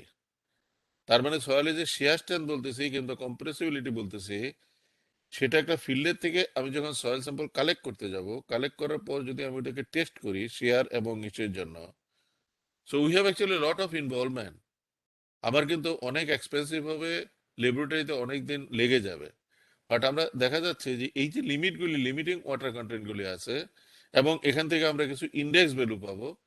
এই ইন্ডেক্স ভ্যালুগুলি যদি আমরা জানি, আমরা এখানে ইনডাইরেক্টলি তার কম্প্রেসিবিলিটি এবং শেয়ার কিংবা স্ট্রেংথ যে ইনডাইরেক্টলি কত হইতে পারে সেটা আসলে আমরা জানতে পারি. সেই জন্য এই প্রপার্টিগুলিকে সাধারণত আমরা বলি index properties of soil. Do you get my point? যে উই আর ইন্ডিকেটিং, ইন্ডেক্স মানে আমাদের ইন্ডেক্স ফিঙ্গার, সেখান থেকে কিন্তু এটা আসছে. আমি একটা সয়েলের যদি লিকুইড লিমিট খুব বেশি হয়, তাহলে আমি বুঝবো যে তার compressibility would be very very high. Liquid limit যদি কম হয়, তাহলে বুঝবো যে তার compressibility is low. You get my point? So that's why we actually perform this test, consistency test, কিংবা আমাদের যে গ্রেইন সাইজ আমরা বললাম, দুইটা টেস্টে করার অর্থই হচ্ছে যে by getting some numerical value we could actually get idea about the type of the soil. So আমাদের অনেক যদি very sensitive project না হয়, in that case sometimes we could actually estimate the shear strength and compressibility by taking these values as well. Because আমি যদি ফিল্ডের থেকে আমি সয়েল স্যাম্পল কালেক্ট করে এক্সাক্ট যদি শেয়ার স্ট্রেংথ এবং ইয়ে টেস্ট করতে চাই, it would be time consuming, it could be actually expensive as well. এই জন্যই এটাকে আমরা বলি it is the index properties of soil. That means it is indicating about the engineering properties of the soil. So এটাকে আমরা বলতেছি consistency test. এবং perhaps আপনারা সবাই জানেন যে কনসিস্টেন্সি টেস্ট আমাদের আমাদের এই জন্য এই liquid limit test, plastic limit এবং সিঙ্কেজ লিমিট, এই টেস্টগুলি আসলে করতে হবে। লিকুইড লিমিট টেস্ট সাধারণত এরকম দুইটা ডিভাইস আমাদের আছে, একটা হচ্ছে ক্যাসাগ্রেন্ডিস অ্যাপারেটাস, আর আরেকটা হচ্ছে আমাদের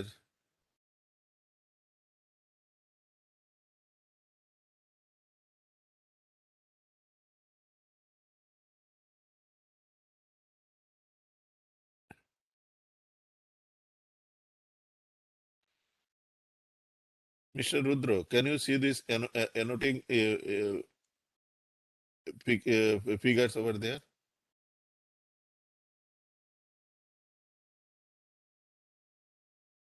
Hasibur, hello, hello, hello, Hasibur,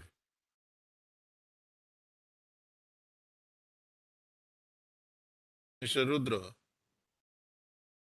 hello,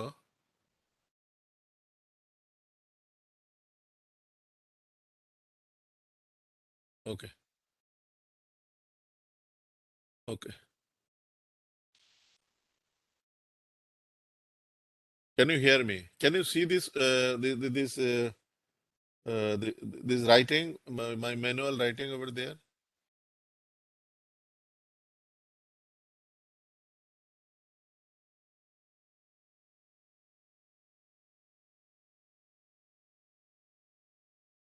Yeah, okay, okay, thank you very much. Thank you very much.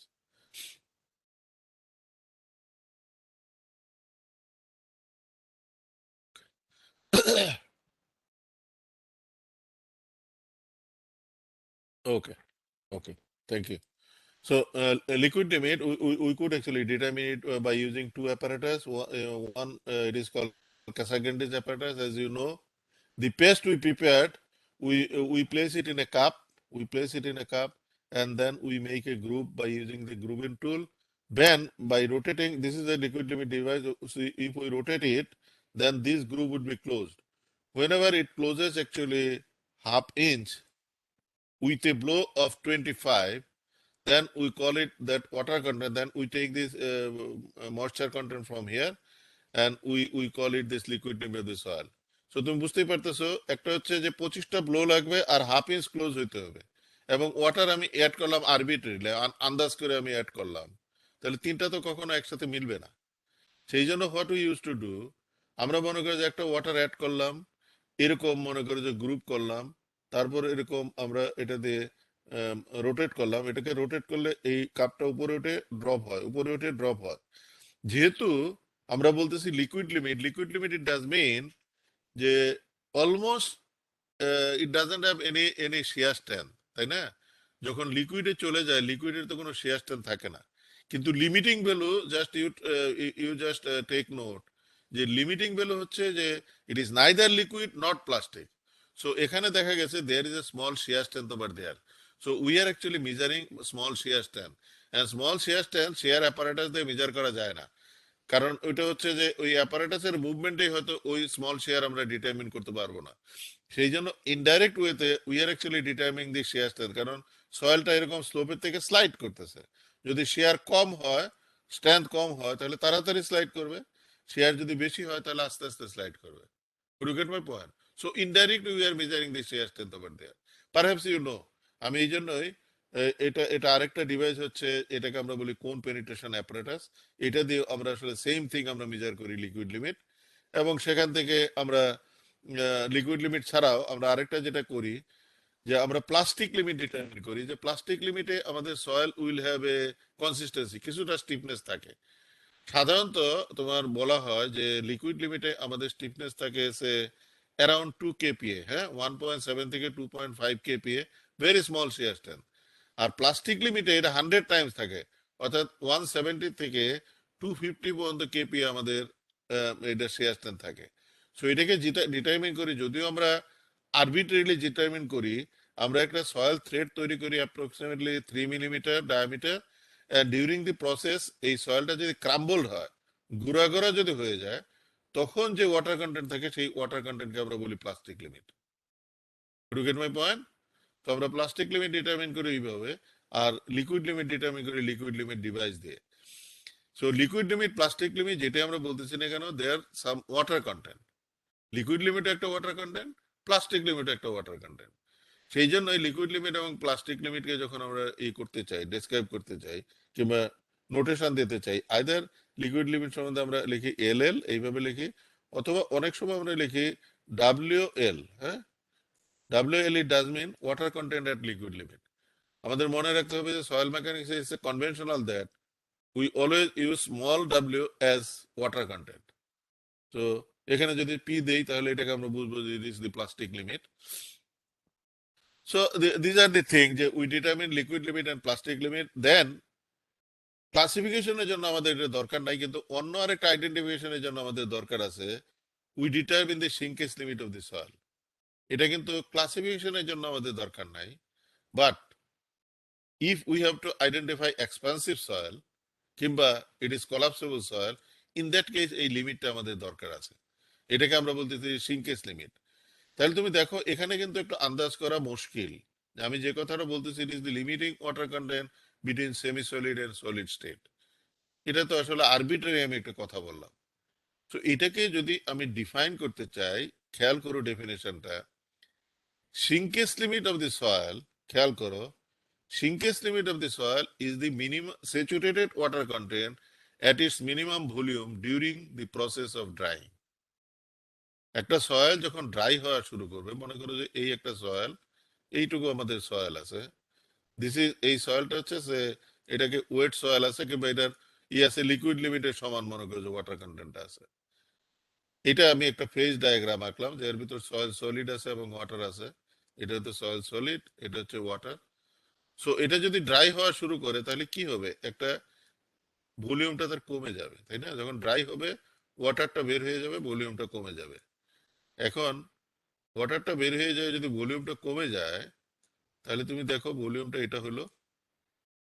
এখন বাই ডেফিনেশন বলতেছি, এখানে যে ওয়াটার কন্টেন্ট আছে, এই যে ওয়াটার কন্টেন্ট মানে কি? ওয়াটার কন্টেন্ট মানে হচ্ছে weight of water divided by weight of solid. তাহলে এখানে যে ওয়াটারটা আছে, অর্থাৎ স্যাচুরেটেড ওয়াটার কন্টেন্ট, এটা যে ভয়েডটা আছে, void is filled up with water. In that case, that water content is known as shrinkage limit of the soil. এখানে তাহলে চিন্তা করে দেখো, একটা সয়েল খুব বেশি শ্রিঙ্ক করুক, শ্রিঙ্ক করা মানে কি, ড্রাই হওয়ার সময় সে শ্রিঙ্ক করতেছে, তাহলে অবভিয়াসলি ওয়াটার যখন সে পাবে, এগেইন সে এক্সপান্ড করবে। তার মানে একটা সয়েলের যদি এরকম শ্রিঙ্ক এবং এক্সপান্ড করে, ওই সয়েল তো আমরা চাই না, দিস ইজ নট ডিজায়ারেবল।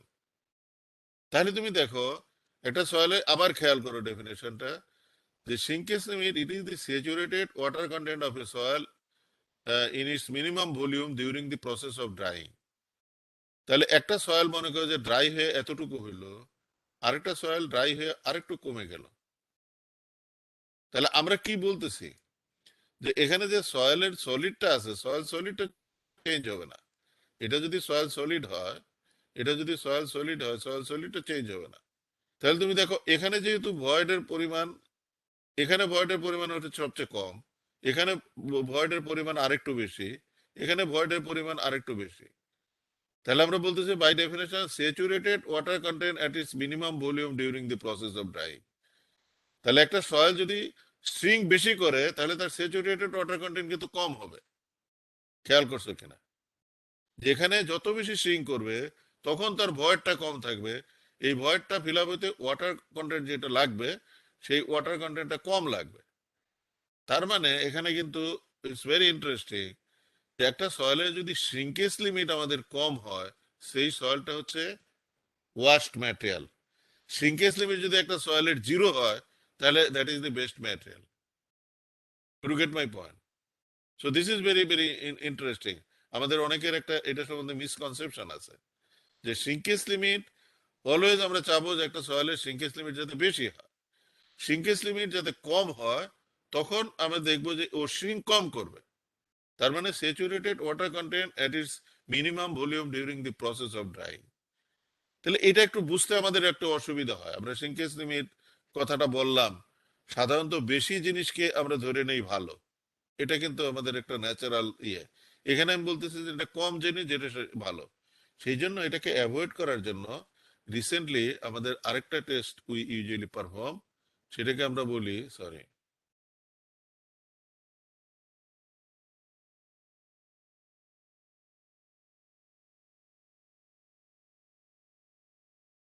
ওকে, আরেকটা টেস্ট যেটাকে আমরা বলি ইট ইজ দি লিনিয়ার সিঙ্কেজ। হ্যাঁ, এটা এটা এটা এটা বোঝাটা একটু আমাদের জন্য ভালো। এখানে তুমি দেখো, এটা অ্যাপারেটাসটা হচ্ছে সামথিং লাইক দিস। এটা একটা সেমি সার্কুলার ক্রস সেকশনের একটা ইয়ে, তুমি দেখে বুঝতেই পারতেছো। একটা পাইপকে যদি, স্টিল পাইপকে মাঝখানে যদি কাটি, যেটা হবে সেরকম। এটার হচ্ছে রেডিয়াস, ডায়ামিটার হচ্ছে আমাদের ইয়ে, রেডিয়াস হচ্ছে তোমার 12.5 মিলিমিটার, তার মানে ডায়ামিটার হচ্ছে আমাদের 1 ইঞ্চ। তো এরকম একটা পাইপকে মাঝখান দিয়ে যদি কাটি, এটার লেন্থ হচ্ছে 140 মিলিমিটার।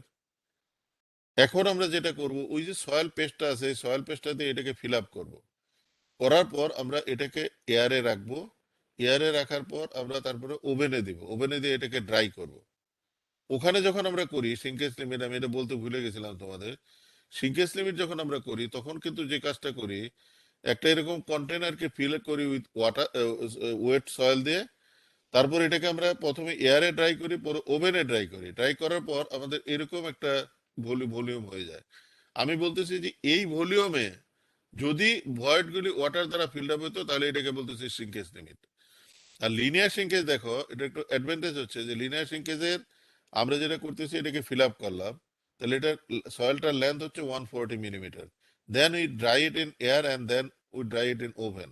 ড্রাই করার পর অবভিয়াসলি তুমি বুঝতে পারতেছো এটি শ্রিঙ্ক, ডায়ামিটারও শ্রিঙ্ক করবে, লেন্থও শ্রিঙ্ক করবে। So we are not bothered about diameter. লেন্থে কতটুকু শ্রিঙ্ক করলো সেটা নিয়ে আমরা মনে করো যে আমরা কনসার্ন। তাই যদি হয়, তাহলে মনে করো যে এটার লেন্থ আছে 140, ড্রাই হওয়ার পর হলো 130, তাহলে তখন আমি এটার লিনিয়ার সিঙ্কেজ বলবো। লিনিয়ার সিঙ্কেজ টার্ম হচ্ছে linear shrinkage. Length of the mould এটা হচ্ছে 140, length of dry sample 130 divided by length of mould 140, এটাকে যদি 100 দিয়ে গুণ করি, তাহলে আমি এটাকে বলি লিনিয়ার সিঙ্কেজ অর এলএস। এখন তুমি এখান থেকে কিন্তু স্পষ্ট বুঝতে পারো যে লিনিয়ার সিঙ্কেজ যেটা সয়েলটা যদি বেশি হয়, তাহলে সেই সয়েলটা খারাপ, কারণ সিঙ্ক বেশি করবে। সিঙ্কেজ লিমিট থেকে ওইটা বোঝাটা একটু ডিফিকাল্ট। সেই জন্য ইউ কুড, তোমাদের ল্যাবরেটরিতে এখন লিনিয়ার সিঙ্কেজ এটা ওটা রাখতে পারো আর কি। এটা আমাদের এখন ইয়ের স্ট্যান্ডার্ড আছে, এএসটিএমও স্ট্যান্ডার্ড আছে, এবং আমাদের কি বলে ইন্ডিয়ান স্ট্যান্ডার্ডও আমাদের আছে। সো লিনিয়ার সিঙ্কেজে হচ্ছে যে 140, আর ড্রাই লেন্থ যেটা হলো সেটা divided by 140, this should be into 100, সেটাকে লিনিয়ার সিঙ্কেজ বলতেছি। এবং সেখান থেকে আমরা বুঝতে পারতেছি যে আমাদের সয়েলটা ভালো না খারাপ। এখন এখান থেকে once we perform this test, আমরা কতগুলি ভ্যালু পাবো। একটা হচ্ছে it is the plasticity index. Plasticity index is the numerical difference between liquid limit and plastic limit. খেয়াল করো, নিউমেরিক্যাল ডিফারেন্স, যে একটা সয়েলের লিকুইড লিমিট হচ্ছে 55, প্লাস্টিক লিমিট হচ্ছে 35, so there is a difference of 20। তাহলে এটাকে আমরা বলতেছি it is the plasticity index. You get my point? So plasticity ইন্ডেক্সের মিনিংকে কিন্তু ইন্টারপ্রেট করতে হবে আমাদের। কারণ 55 আর 35 যদি হয়, তাহলেও আমাদের এটা 20। আর এটা যদি আমাদের সে 25 আর 5 যদি হয়, তাহলেও কিন্তু এটা আমাদের 20। কাজে এটা কিন্তু 20% না প্লাস্টিসিটি ইন্ডেক্স, এটা হচ্ছে রেঞ্জ হচ্ছে 20। So it is the numerical difference between liquid limit and plastic limit. Liquidity index দিয়ে আমরা যেটা বুঝতে পারি, এটা খেয়াল করে কেয়ারফুলি। লিকুইডিটি ইন্ডেক্স দিয়ে আমরা বুঝতে পারি যে একটা সয়েলের ন্যাচারাল স্টিফনেস কেমন আছে। হ্যাঁ, ন্যাচারাল এটাকে শক্ত কি নরম সেটা আমরা বুঝতে পারি। ফর্মুলাটা হচ্ছে natural water content minus plastic limit divided by liquid limit minus plastic limit. তুমি দেখো একটা সয়েলের যদি ওয়াটার কন্টেন্ট লিকুইড লিমিটের কাছাকাছি হয়, তাহলে ন্যাচারাল ওয়াটার কন্টেন্ট এখানে হবে WL মাইনাস WP, এটা হবে WL মাইনাস WP। তার মানে লিকুইডিটি ইন্ডেক্স যদি 1 হয়, তাহলে বুঝতে হবে যে সেটা খুব soft material. Could you get my point? Liquid limit যদি 1 হয়, তাহলে বুঝতে হবে এটা সফট ম্যাটেরিয়াল, এবং এটা লিকুইড লিমিটের থেকে বেশি ওয়াটারও থাকতে পারে। In that case even the value could be more than 1। তাহলে যখনই লিকুইডিটি ইন্ডেক্সের ভ্যালু বেশি হবে, তত বুঝতে হবে যে সেই সয়েলটা তত বেশি লিকুইড, এবং অবভিয়াসলি ওই সয়েলটা আমাদের ইজ নট ডিজায়াবল। হোয়ারেস এটা যদি লিকুইড লিমিটটা মনে করে যে ন্যাচারাল ওয়াটার কন্টেন্ট প্লাস্টিক লিমিটের সমান হয়ে গেল, তাহলে এটা হলো WP, এটাও WP, তাহলে এটা হয়ে গেল 0। তার মানে যখন প্লাস্টিক লিমিট থাকে তখন সয়েলের তো একটা স্টিফনেস থাকে। আমি তো বললামই যে 100 টাইমস স্টিফনেস থাকে। তাহলে যখন এটা 0 হয়ে গেল, তখন হচ্ছে যে it is a stiff material. এটা যদি নেগেটিভ হয়, তাহলে আরো স্টিফ ম্যাটেরিয়াল। কাজে তোমাকে যদি হয়তো প্রশ্ন করতে পারে যে লিকুইডিটি ইন্ডেক্স যদি 1 হয়, তাহলে কি এটা বেটার ম্যাটেরিয়াল কি না? Obviously it is not a better material. Do get my point? Similarly এটার উল্টা আরেকটা জিনিস আছে consistency index. It is the same. Consistency index হচ্ছে উল্টা, লিকুইড লিমিট মানে natural water content divided by liquid limit মানে প্লাস্টিক লিমিট। তাহলে লিকুইড লিমিট মানে প্লাস্টিক লিমিট মানে হচ্ছে, এটাকে আমরা বলতেছি এটা হচ্ছে প্লাস্টিসিটি ইন্ডেক্স। সো এটা হচ্ছে liquid limit minus natural water content divided by plasticity index, natural water content minus plasticity divided by plasticity index. Consistency limit দেখো, এটা যদি ন্যাচারাল ওয়াটার কন্টেন্ট লিকুইড লিমিটের সমান হয়, তাহলে consistency index 0, whereas liquidity index কিন্তু ছিল 1। তার মানে কনসিস্টেন্সি ইন্ডেক্স হচ্ছে বেটার একটা ইয়ে। ওই লিনিয়ার শ্রিঙ্কেজ আর শ্রিঙ্কেজ লিমিটের ভিতর যেরকম বেটার হচ্ছে লিনিয়ার শ্রিঙ্কেজ, এটাতেও আমরা বুঝি যে এটা সয়েলটা যদি কনসিস্টেন্সি ইন্ডেক্স 0 হয়, কনসিস্টেন্সি ইন্ডেক্স 0 হইলে সেটা হচ্ছে খারাপ material. Natural water content liquid লিমিটের সমান, WL minus WL, WL minus WL, so this is equal to 0। তাহলে কনসিস্টেন্সি ইন্ডেক্স যদি 0 হয়, তাহলে সয়েলটা হচ্ছে খারাপ, আর এটা যদি 1 কিংবা তার চেয়ে বেশি হয়, তাহলে সয়েলটা ভালো। আর এখানে আমরা দেখতেছি লিকুইডিটি ইন্ডেক্স যদি আমাদের বেশি হয়, তত সয়েলটা খারাপ। লিকুইড ইন্ডেক্স যদি কম হয়, তাহলে তত ন্যাচারাল সয়েলটা ভালো। সিমিলারলি আরেকটা ইন্ডেক্স আছে, এটা তো জানা রাখো, এটার ইমপ্লিকেশন আমরা পরে দেখবো। এটাকে আমরা বলতেছি ফ্লো ইন্ডেক্স। ফ্লো ইন্ডেক্স মানে হচ্ছে slope of the flow curve. তার মানে আমি যখন লিকুইড লিমিট এবং প্লাস্টিক লিমিট টেস্ট করি, তখন কিন্তু ওয়াটার কন্টেন্টের এগেনস্ট একটা নাম্বার অফ ব্লোজ একটা কার্ভ আঁকি। আমি ওই ডিটেলসটা এখানে আসলে আনি নাই, আমার মনে হয় তোমরা হয়তো বুঝতে পারবা। তো ওই কার্ভের যে স্লোপ, সেটাকে আমরা ফ্লো ইন্ডেক্স বলি। এটা ক্লাসিফিকেশন পারপাসে লাগে না, বাট অন্য জায়গায় ইন্টারপ্রেট করতে আমাদের লাগে। ওই যে আমি তোমাদেরকে আগেই বললাম যে particle could have bulky flaky and needle shape. যদি বাল্কি শেপ থাকে, তাহলে এই যে ওয়াটারের প্রতি অ্যাফিনিটি কম থাকবে, লিকুইড লিমিট প্লাস্টিক লিমিট কম থাকবে। আর যদি এটা আমাদের ফ্লেকি পার্টিকেল থাকে, তাহলে অবশ্যই লিকুইড লিমিট আমাদের বেশি থাকবে। এবং নিডল শেপ পার্টিকেল হলেও liquid limit in certain cases এটা কমও থাকতে পারে, সার্টেন কেসেস এটা বেশিও থাকতে পারে। তো আমরা from our point of view, আমরা অলওয়েজ চাবো যে আমাদের পার্টিকেল গুলো যাতে ফ্লেকি না হয়, because whenever it is coming in contact with water, it will change its properties. এখন দেখো আরেকটা জিনিস, এটার পরেই আমরা হয়তো মানে কিছু প্র্যাকটিক্যাল ইয়েতে আমরা চলে যাব, যে এই যে সয়েল পার্টিকেল গুলি কিভাবে আমাদের কিভাবে অ্যারেঞ্জ হচ্ছে, সেটাও কিন্তু ইম্পর্টেন্ট। মনে করো যে আমরা ফাইন গ্রেন সয়েল ইউজুয়ালি আমরা বলতেছি ফ্লেকি পার্টিকেল ইজ দেয়ার। এটা যদি একটা ফ্লেকি পার্টিকেল কিংবা নিডল শেপ পার্টিকেল হয়, এটা যদি একটা পার্টিকেল হয়, এইভাবে অ্যারেঞ্জ হতে পারে, এইভাবে অ্যারেঞ্জ হতে পারে।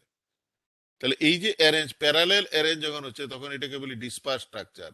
আর যখন এরকম অ্যারেঞ্জ হচ্ছে, তখন সেটাকে আমরা বলি flocculated structure. To get my point? অনেক সময় আমরা দেখবো যে এরকম ডিসপার্স স্ট্রাকচারে কতগুলি unit, they are again forming the flocculated structure, এটাকে আমরা বলি প্যাকেট স্ট্রাকচার। তার মানে ওই যে পার্টিকেল গুলি যখন ডিপোজিশন হবে, পার্টিকেল গুলির ওরিয়েন্টেশন কি হবে, সেটা খুবই ইম্পর্টেন্ট জিনিস। তাহলে তুমি বুঝতেই পারতেছো যে why soil mechanics is complex. তুমি দেখো, পার্টিকেল শেপ একটা ব্যাপার, পার্টিকেল সাইজ একটা ব্যাপার, ওরিয়েন্টেশন একটা ব্যাপার, ওয়াটারের প্রতি অ্যাফিনিটির একটা ব্যাপার, বিভিন্ন আসলে ব্যাপার আছে। আর বাল্কি পার্টিকেল গুলি আমাদের হইতে পারে কি, বাল্কি পার্টিকেল গুলি সাধারণত মনে করো যে এই পার্টিকেল গুলি এরকম থাকতে পারে, যে যে কোনো অ্যারেঞ্জমেন্টে এটা হতে পারে। এখানে যেহেতু ইলেকট্রিক্যাল চার্জ আছে, সেটা এরকম অ্যারেঞ্জমেন্ট হতে পারে, এখানে ওইটাও হতে পারে। কিন্তু বাল্কি পার্টিকেল যেটা আমাদের স্যান্ড কিংবা গ্রেবল কিংবা এগুলি আছে, সেইগুলি এরকম অ্যারেঞ্জ হতে পারে, যে কোনো বাল্ক পজিশন নিতে পারে। এর ভিতর যদি ভয়েড কম থাকে তাহলে সেটাকে বলি ড্যান্স, ভয়েড যদি বেশি থাকে সেটাকে আমরা বলি লুজ। কাজে মনে রাখতে হবে যখন আমরা এই টার্মগুলি ইউজ করি, স্যান্ডের বেলায় কিন্তু আমরা সবসময় ড্যান্স লুজ এগুলি আমরা ইউজ করব। আর ক্লের বেলায় এটাও কিন্তু তার কনসিস্টেন্সি, কনসিস্টেন্সি মানে হচ্ছে কন্ডিশন, এটা হচ্ছে ড্যান্স কন্ডিশন, এটা হচ্ছে লুজ কন্ডিশন। আর এখানে ক্লে সয়েলের বেলায় আমাদের যে কনসিস্টেন্সির কথা আমরা বলতেছি, যে ওখানে কনসিস্টেন্সি আমরা বলি লিকুইড লিমিট, প্লাস্টিক লিমিট, এইগুলি দিয়ে আমরা ওইগুলি কনসিস্টেন্সি আমরা বলি। সো ওখানে দেখো ওই ক্লেই সয়েল কিংবা আমাদের fine grain soil, usually whenever we describe the consistency we use the term soft, very soft, medium stiff, stiff, hard, এইগুলি। আর স্যান্ডের বেলায় আমরা ইউজ করি loose and dense, medium dense, so on. আমি একটা স্যান্ডকে কখনো বলতে পারবো না soft sand, to get my point. আমাকে বলতে হবে সফট ক্লে, আমি কখনো সফট এর সাথে স্যান্ড ইউজ করতে পারবো না। সিল্টি পার্টিকেল গুলি করে কি এরকম মনে করো যে পার্টিকেল গুলি একটা আরেকটার দ্বারা এগুলি অ্যাট্রাক্টেড হয়, হওয়ার পর একটা চেইন তৈরি করে, এবং এরকম কয়েকটা কন্টিনিউয়াস চেইন এরকম একসাথেই হয়, মানে এরকম কন্টিনিউয়াসলি সয়েলের স্ট্রাকচারটা এরকম হয়। এই স্ট্রাকচারকে আমরা বলি হানিকম স্ট্রাকচার। তাহলে সয়েলের দেখো 3-4 ধরনের স্ট্রাকচার হতে পারে: single grain structure, honeycomb structure, disperse structure, flocculated structure, packet structure. সাধারণত এগুলি হয় ফাইন গ্রেন সয়েল কিংবা ক্লেই সয়েল, এটা হয় আমাদের সিল্টি সয়েল, আর এইগুলি সিঙ্গেল গ্রেন স্ট্রাকচার হয় আমাদের স্যান্ডি সয়েল। সো এই স্ট্রাকচারটা আমাদের জন্য ইম্পর্টেন্ট, তুমি বুঝতে পারতেছো। ড্যান্স স্ট্রাকচার যদি হয় তার শেয়ার স্ট্রেন্থ বেশি। কেন বেশি আমরা শেয়ার স্ট্রেন্থ যখন পড়বো আগামীকাল তখন আমরা বুঝতে পারবো। যেমন এখানে শেয়ার স্ট্রেন্থের রেসপেক্টে আমরা কখনো চাবো না ডিসপার্স স্ট্রাকচার থাকুক, কারণ তুমি যদি এই একটা প্লেনে শেয়ার করতে হয়, তাহলে এখানে দেখো অলমোস্ট এগুলো কিন্তু গ্যাপ। যদি শেয়ার হইতে হয়, এটাকে যদি ধাক্কা দেয় এটা ইজিলি এটা শেয়ার হবে। আর এখানে যদি এটাকে ধাক্কা দেয় তাহলে কিন্তু এটাকে ব্রেক করে তারপরে যাইতে হবে, তাছাড়া এটা কিন্তু যাইতে পারবে না। এই জন্য যখন ফ্লোকুলেটেড স্ট্রাকচার হবে shear strength is very high, কিন্তু সেখানে হয়তো এমনও হইতে পারে যে আমাদের যে কম্প্রেসিবিলিটি সেটাও হাই হইতে পারে। সো এই জন্যই আমরা অনেক সময় মাইক্রোস্কোপ দিয়ে কিন্তু আমরা এইগুলিকে ভেরি সেন্সিটিভ যখন স্ট্রাকচার হবে সেইগুলিকে কিন্তু আমরা এগুলি অবজার্ভ করি। মনে করেন নিউক্লিয়ার পাওয়ার প্ল্যান্ট কিংবা এগুলি যখন হবে, তখন আমরা এত ডিটেলসে যাই যে সয়েলগুলির এরকম স্ট্রাকচার কি ধরনের আছে সেইগুলি আমরা আসলে ওখান থেকে দেখি। এখন আমরা আসি আমাদের আসল জিনিসে, যে ইউনিফাইড সয়েল ক্লাসিফিকেশন সিস্টেম এবং অ্যাস্ট্রো সয়েল ক্লাসিফিকেশন সিস্টেম, দুইটার জন্যই আমরা টেস্ট করলাম। একটা হচ্ছে গ্রেইন সাইজ অ্যানালিসিস আর একটা হচ্ছে কনসিস্টেন্সি টেস্ট। এই ডাটাগুলি আমরা এখানে ইউজ করব। ইউনিফাইড সয়েল ক্লাসিফিকেশন সিস্টেম আমরা বলতেছি কি, যে যে কোনো সয়েল, সয়েল মাস, এটা খেয়াল করো, যে একটা পার্টিকুলার ফিল্ডে যখন আমি যাই, আমি হয়তো 5 কেজি সয়েল নিলাম, নট নেসেসারি যে 5 কেজি স্যান্ড থাকবে, ইট could B mix up with some other particles as well. Clay থাকতে পারে, আমাদের স্যান্ড থাকতে পারে, সিল থাকতে পারে, মিক্স হইতে পারে। তাহলে এই যে মিক্স হচ্ছে, হ্যাঁ, এই যে মিক্সটা হচ্ছে, এই যে প্রপোর্শন এটা মিক্স হচ্ছে, ভ্যারাইটিস প্রপোর্শন আসলে মিক্স হইতে পারে। So depending on that whether that particular soil is better for us, good for us, সেটা আমরা ডিটারমিন কিভাবে করব। এই ডিটারমিন করার জন্য আমরা বলতেছি we are going for this classification. দুইটা ক্লাসিফিকেশন আছে, বিল্ডিং কিংবা অন্য স্ট্রাকচারের জন্য আমরা যাব ইউনিফাইড, আর রোডের জন্য আমরা যাব ইট ইজ অ্যাস্ট্রো। রোডের জন্য অ্যাস্ট্রো এবং এটা ইউনিফাইড। তাহলে ইউনিফাইডে আমরা সয়েলকে সাধারণত দুইটা সিম্বল দিয়ে এক্সপ্রেস করি, চারটা সিম্বলও ব্যবহার করি, বাট আমরা দুইটা সিম্বল দিয়ে নর্মালি আমরা এটা করি, কোনো কোনো ক্ষেত্রে চারটা সিম্বল ইউজ করি। ফার্স্ট সিম্বল গুলো হচ্ছে G for gravel, second symbol হচ্ছে S for sand, third symbol হচ্ছে এম ফর সিল, সি হচ্ছে ফর ক্লে, ও হচ্ছে ফর অর্গানিক সয়েল, পিটি হচ্ছে for peat. Similarly second letter যখন ইউজ করবো, it is W for well graded, P for poorly graded, M for silty soil, C for clay soil, H for high plasticity, L for low plasticity. এখানে কিন্তু অ্যাডজেক্টিভটা আমরা পরে use করতেছি। তার মানে আমি একটা সয়েল যদি এইভাবে সিম্বল দিই জি ডাব্লিউ, তখন এটা আমরা বলবো well graded gravel. Two get my point. Well graded gravel, আমরা এটা উচ্চারণ করব আগে, অ্যাডজেক্টিভটা আগে উচ্চারণ করব। আমাদের ল্যাঙ্গুয়েজে যদিও আমরা লিখতেছি GW, কিন্তু আমরা পড়ার সময় আমরা বলবো ওয়েল গ্রেডেডটা আগে, ওয়েল গ্রেডেড গ্রাভেল। আমাদের হইতে পারে SW, তাহলে well graded sand.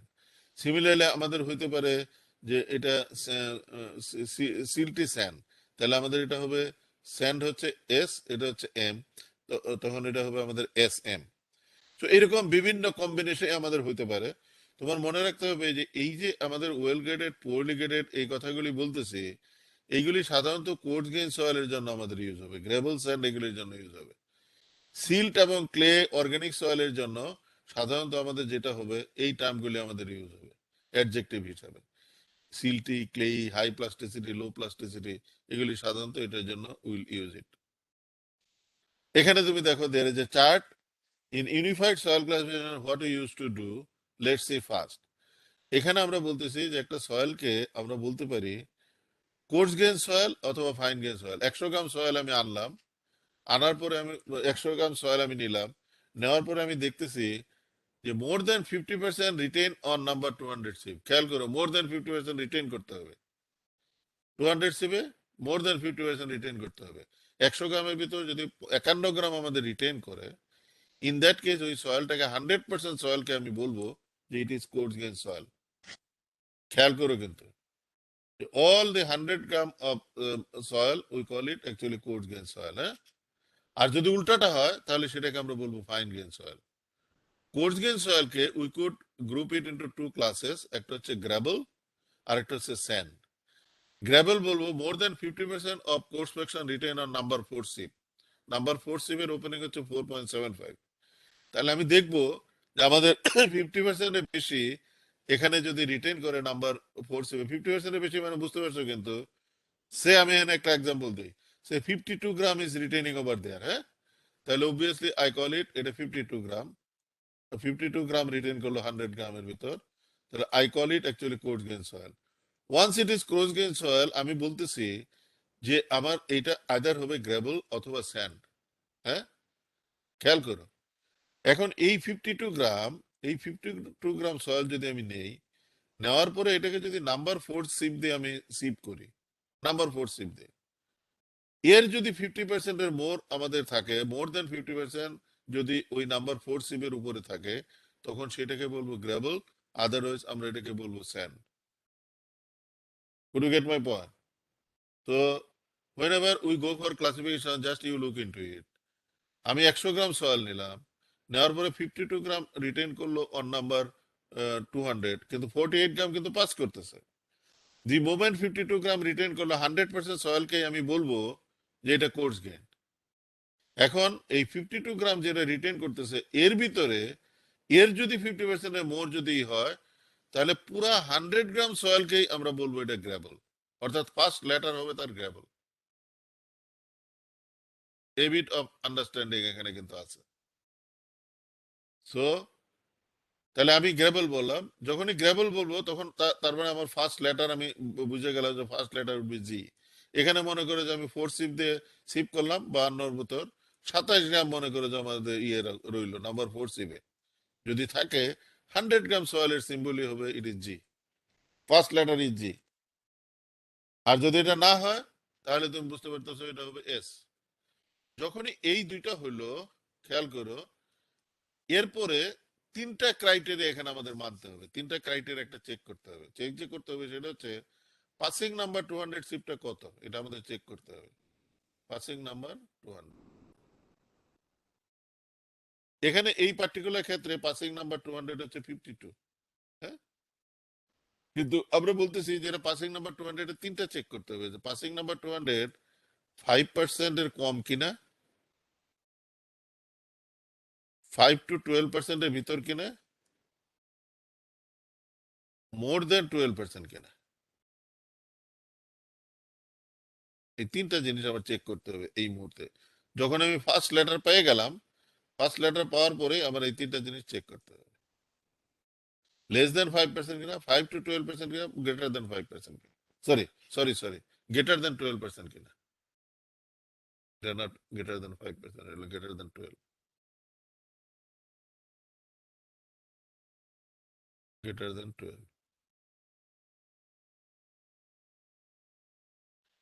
Okay.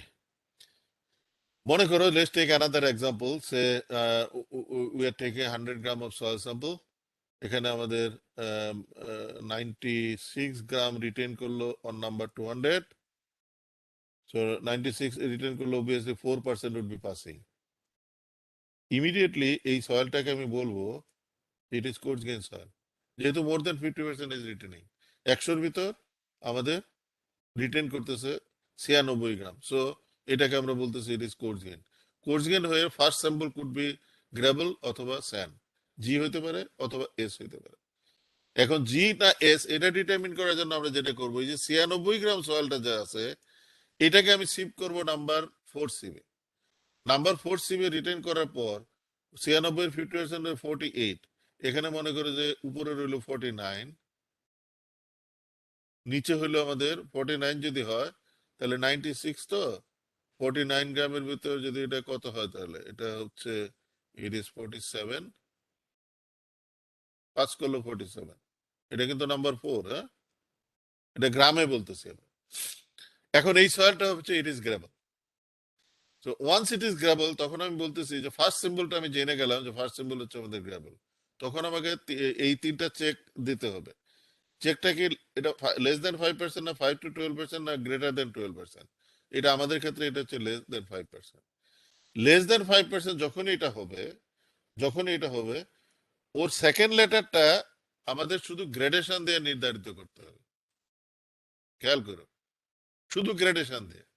Gradation থেকে আমরা কি পাইছিলাম? ইউনিফর্মিটি কোএফিসিয়েন্ট, আগেই তোমাদেরকে বলছি, আর coefficient of curvature. Coefficient of curvature সম্বন্ধে ডোন্ট বদার, সবগুলির ক্রাইটেরিয়া হইতেছে 1 থেকে 3 এর ভিতর থাকতে হবে। আর এখানে আমি বলতেছি যদি ইউনিফর্মিটি কোএফিসিয়েন্ট আমাদের গ্রেটার দেন ইকুয়াল টু 4 হয় তাহলে ওইটার সেকেন্ড সিম্বল হবে ডাব্লিউ, ওয়েল গ্রেডেড। আর যদি এটা যে কোনো একটা মিট না করে তখন এটা হবে পি। তার মানে এখানে আমাদের যেটা আছে ইউনিফর্মিটি কোএফিসিয়েন্ট আর কোএফিসিয়েন্ট অফ কার্ভেচারের যে কোনো একটাই হলো না, তাহলে হবে জিপি। তাহলে এখান থেকে আমরা গ্র্যাভেলের জন্য দুইটা পাইলাম, জিডাব্লিউ জিপি। হ্যাঁ, এটা যদি স্যান্ড হইতো তাহলে কিন্তু আমাদের হইতো এসডাব্লিউ এসপি। বুঝতে পারছো কিনা? Could you get my point? Can anybody respond whether it is understandable to you or not?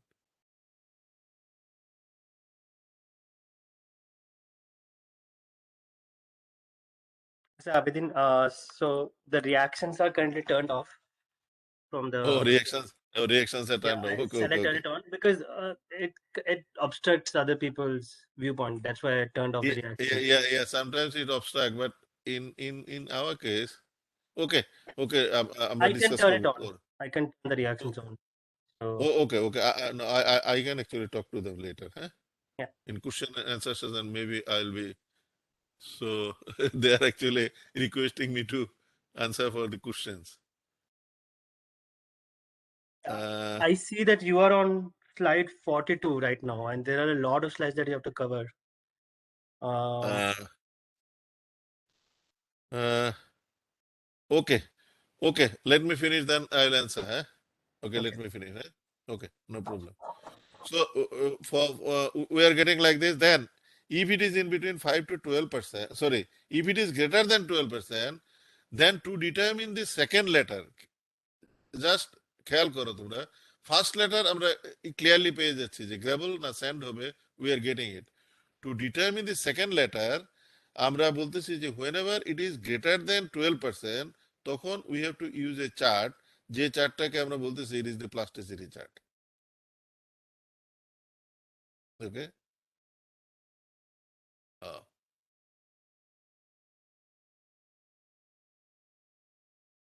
আমাকে এরকম একটা চার্ট ইউজ করতে হবে।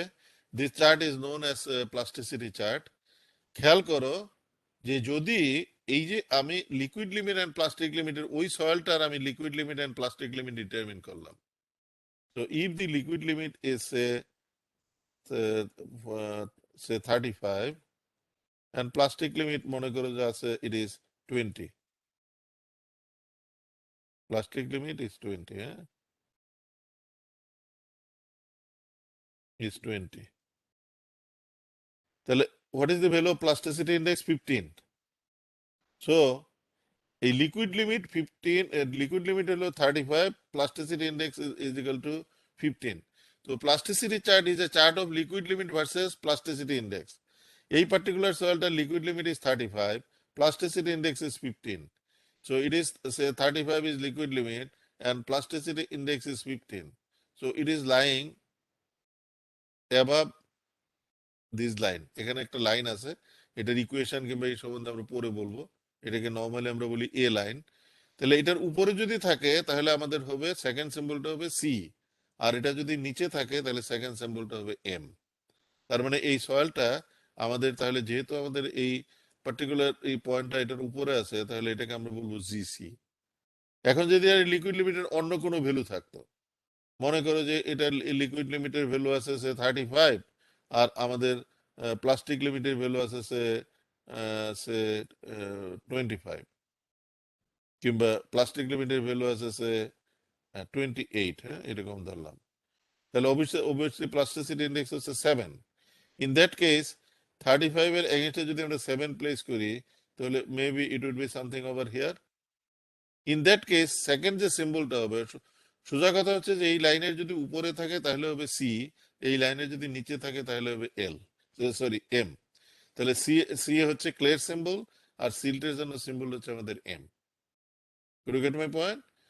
সো এখান থেকে আমরা ডিটারমিন করতে পারি যে এটা জিসি হবে না জিএম হবে। সিমিলারলি অরিজিনালি এই সয়েলটা যদি আমাদের এস হইতো, এই সয়েলটা মনে করে যে আমাদের স্যান্ড হইলো, এখান থেকে say it is sand over there, সেখানে যদি 12%-এর বেশি পাসিং নাম্বার 2 থাকতো, তাহলে এটা হইতে পারতো আমাদের আমাদের আইদার এস এম হইতে পারতো অথবা এসসি হইতে পারতো। তাহলে দেখো এখান থেকে আমরা জানলাম এটা হচ্ছে লেস দেন 5% এটা জানলাম, গ্রেটার দেন 12% এটা জানলাম। এখন 5 to 12% যখন হবে, তখন আমাদের ওইটার জন্য ডুয়েল সাম্বল ইউজ করতে হবে। তার মানে আমাদের ইউনিফর্মিটি কোএফিসিয়েন্ট এবং কোএফিসিয়েন্ট অফ কার্ভেচারও দেখতে হবে, and at the same time আমাদের ওই প্লাস্টিসিটি চার্টেও যাইতে হবে। যাওয়ার পর আমি মনে করি যে আমি এখান থেকে পেলাম, আমাদের গ্রেডেশন থেকে পেলাম জি ডাব্লিউ, আর ওখান থেকে প্লাস্টিসিটি চার্টের থেকে যদি আমি জি এম পাই, অর্থাৎ আমার যদি সিল্ট এটা হয়, তাহলে এই সয়েলটার নাম হবে G W G M.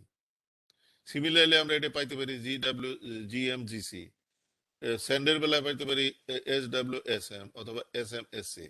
Sorry যে এটা আসলে তোমাদের আমরা পার্টিসিপেন্টদের রিয়েকশন টাইম দিতে পারতেছি না, দেখে আমাদের একটু বুঝতে একটু অসুবিধা হচ্ছে। বাট ওয়েল, আমার মনে হয় নোটটা যদি তুমি দেখো, মেবি যে আমরা tomorrow you could ask me question, I could actually answer. আজকে তো আমি করবোই, কালকেও আমি এটা অ্যান্সার করবো। সো আমরা বলতেছি ইউএসসিএস ক্লাসিফিকেশনে will be using this two things. একটা হচ্ছে যে এই চার্টটা আমরা ইউজ করব, এবং আরেকটা হচ্ছে, সরি,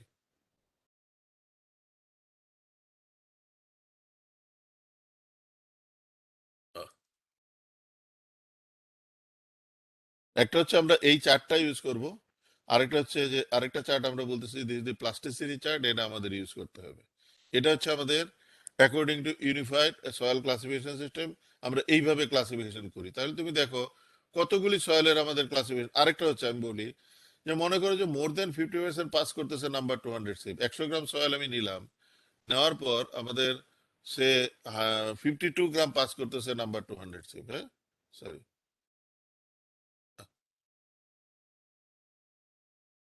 আমি বলতেছি, সরি,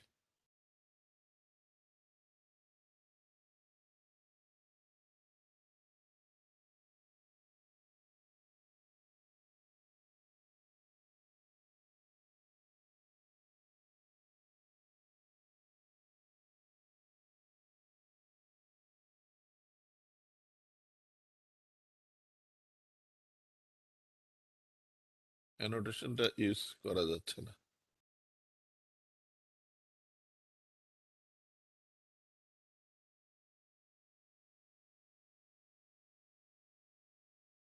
সরি।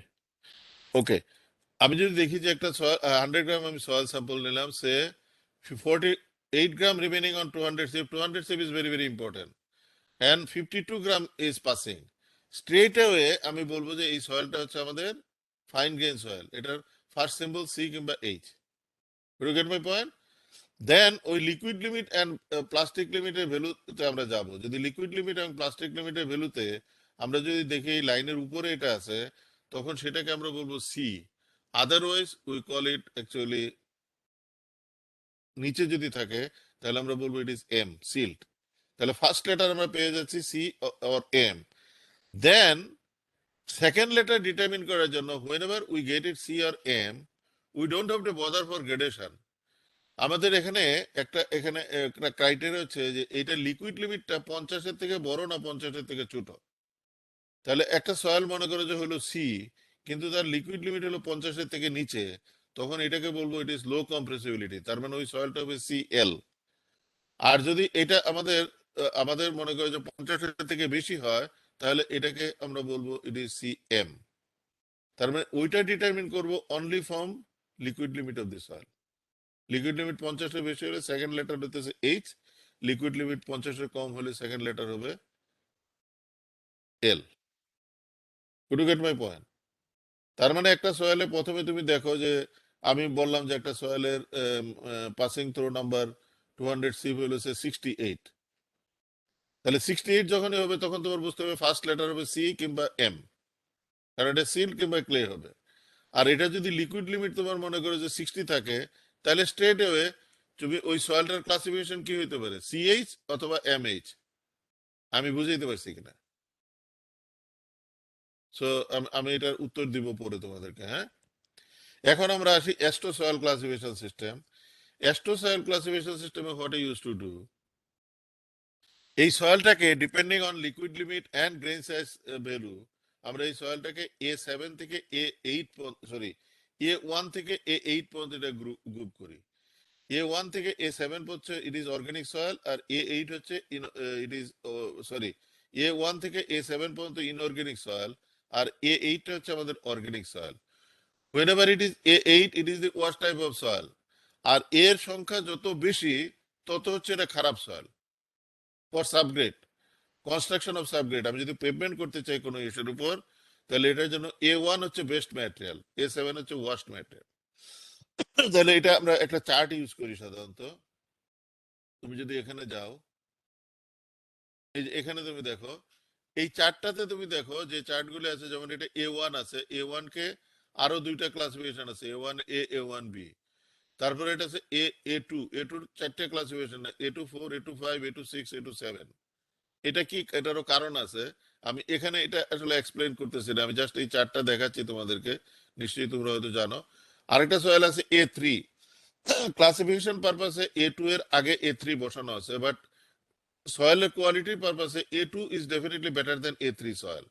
এর নাম্বার যত কম হবে তত বেটার সয়েল। আর এখানে আছে A4 A5 A6 A7। A7 কে আমরা দুই ভাগে ভাগ করতে পারি, একটা হচ্ছে A75 আর একটা হচ্ছে A76।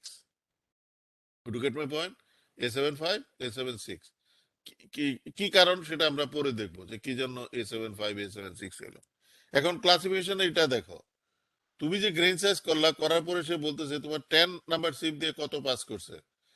যদি A1A হইতে হয় তাহলে এই সব ক্রাইটেরিয়া এগুলো মিট করতে হবে।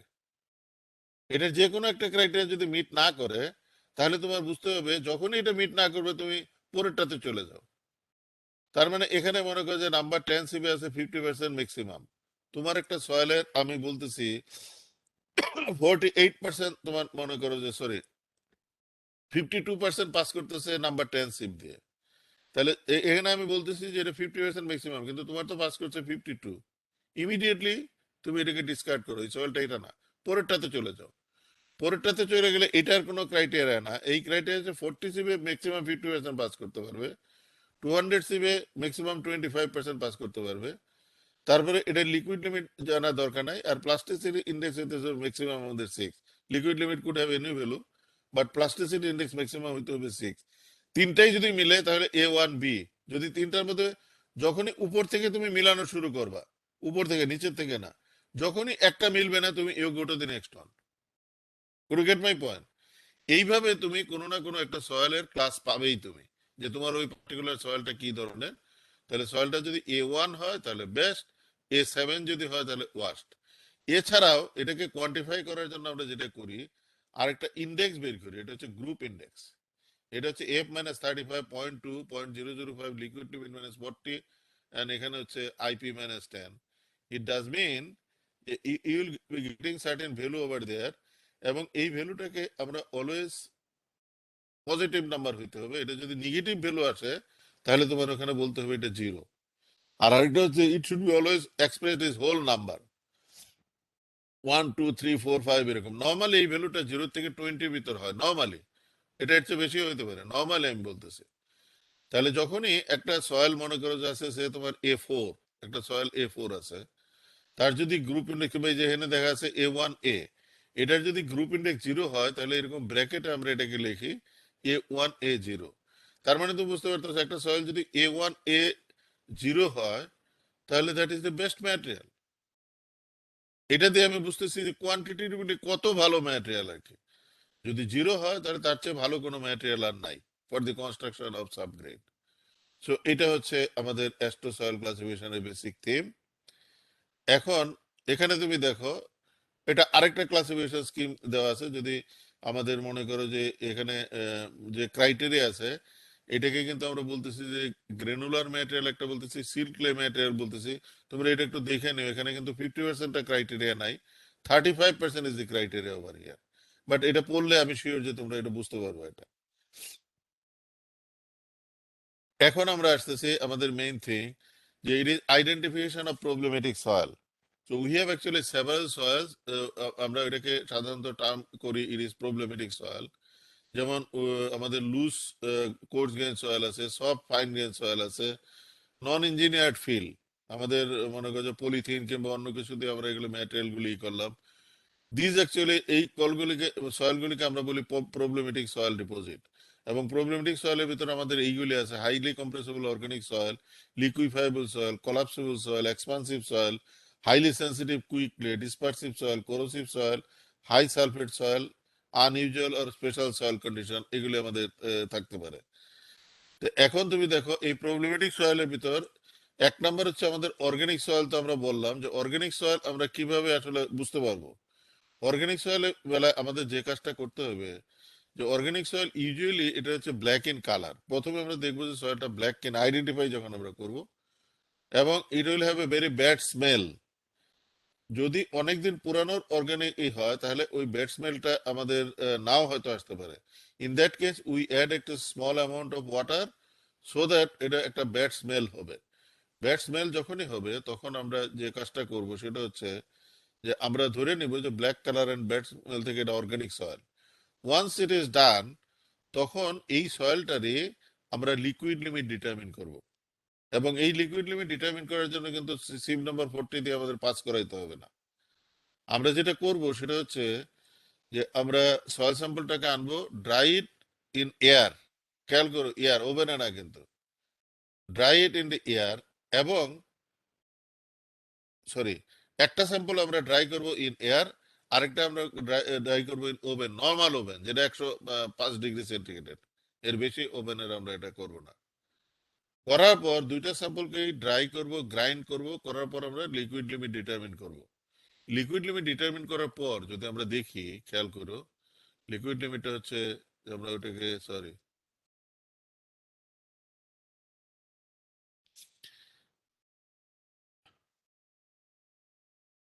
হ্যাঁ, লিকুইড লিমিট ডিটারমিন করার পরে যদি আমরা দেখি যে liquid limit air dry oven dry divided by liquid limit oven dry, এটা যদি লেস দেন ইকুয়াল টু 0.75 হয়, তাহলে আমার বুঝতে হবে যে এটা অর্গানিক সয়েল। আবার আমি বলি, লিকুইড লিমিট আমরা ডিটারমিন করবো ওই স্যাম্পলটা for air dry sample and oven dry sample. এয়ারে একবার ড্রাই করব, এবং আরেকটা অ্যামাউন্ট আমরা নিব, এটাকে ওভেনে ড্রাই করব। ওইটা দুইটা স্যাম্পলের আমরা লিকুইড লিমিট ডিটারমিন করব। If the liquid limit ratio of the liquid limit of the soil, তার মানে liquid limit oven dry divided by liquid limit air dry is less than equal to 0.75, we call it organic soil. Could you get my point? এটাকে confirm করার জন্য আমাদের আরেকটা test করতে হবে, সেটাকে আমরা বলি লস অন ইগনিশন টেস্ট। যে এখানে তুমি দেখো এটা আমাদের লেখা আছে loss on ignition test. Loss on ignition test হচ্ছে যে আমরা সয়েল স্যাম্পলটাকে নিব, নেওয়ার পর প্রথমে আমরা ওভেনে, নর্মাল ওভেনে আমরা এটাকে ড্রাই করব। করার পর আমরা এটা আরেকটাকে আমাদের মাফেল ফার্নেস, এটাতে টেম্পারেচার থাকে আমাদের, ইট ইজ 700 ডিগ্রি সেন্টিগ্রেডের মতো। সেখানে এটাকে আমরা বার্ন করব। বার্ন করার পর ওখানে আমাদের, বুঝতেই পারতেছো, যদি অর্গানিক ম্যাটার থাকে তাহলে এটা অ্যাশ তৈরি হয়ে যাবে। তাহলে এই অ্যাশ কন্টেন্টটা আমাদের যদি 75%-এর বেশি হয়, তাহলে আমরা বুঝবো যে this is actually peat soil. আগেই আমরা জানলাম যে অর্গানিক সয়েল কিভাবে ডিটারমিন করলাম। আমি যদি কনফার্ম হতে চাই, তাহলে আমি অ্যাশ কন্টেন্টটা যদি 75%-এর বেশি হয়, তাহলে আমি এটাকে বলবো পিট সয়েল। আর যদি এটা আমাদের তা না হয়, তাহলে আমরা নর্মাল যে অর্গানিক সয়েল সেটা। তো এটাই আমাদের এখানে আসলে বলা আছে, তোমরা একটু দেখে নিও। এখন পিট সয়েলের যেটা হচ্ছে যে ইনডাইরেক্টলি ন্যাচারাল ওয়াটার কন্টেন্ট থেকে, যদি if the natural water content of that soil is known, এখান থেকে compressibility of the soil, যেটা সিসি, ইউজুয়ালি আমরা এটাকে সিসিটাকে ইউজ করি to calculate out consolidation settlement. So CC, by using this formula, আমরা এটাকে সিসিটাকে ডিটারমিন করতে পারি। সো এটি হচ্ছে আমরা identification of organic soil. Expansive soil এর জন্য আমাদের দেয়ার আর লট অফ টেস্ট, যে টেস্টগুলো আমাদের এক্সপান্সিভ সয়েলের জন্য আমরা করি। এর ভিতর যেমন আছে, আমাদের লিকুইড লিমিট টেস্ট আমাদের করতে হবে, প্লাস্টিক লিমিট টেস্ট আমাদের করতে হবে, এবং আমাদের সিঙ্কেজ লিমিট, লিনিয়ার সিঙ্কেজ, সবগুলি টেস্টে যদি যখন আমরা করব, তখন সেখান থেকে আমরা আসলে এক্সপান্সিভ সয়েলকে আমরা আইডেন্টিফাই করতে পারি। আমরা আসলে এক্সপান্সিভ সয়েলকে আমরা আইডেন্টিফাই করতে পারি। হ্যালো মিস্টার প্রদীপ, একটু বোধহয় ইকো হচ্ছে মনে হয়। Just wait, Dr. Abedin. ওকে। Just, uh,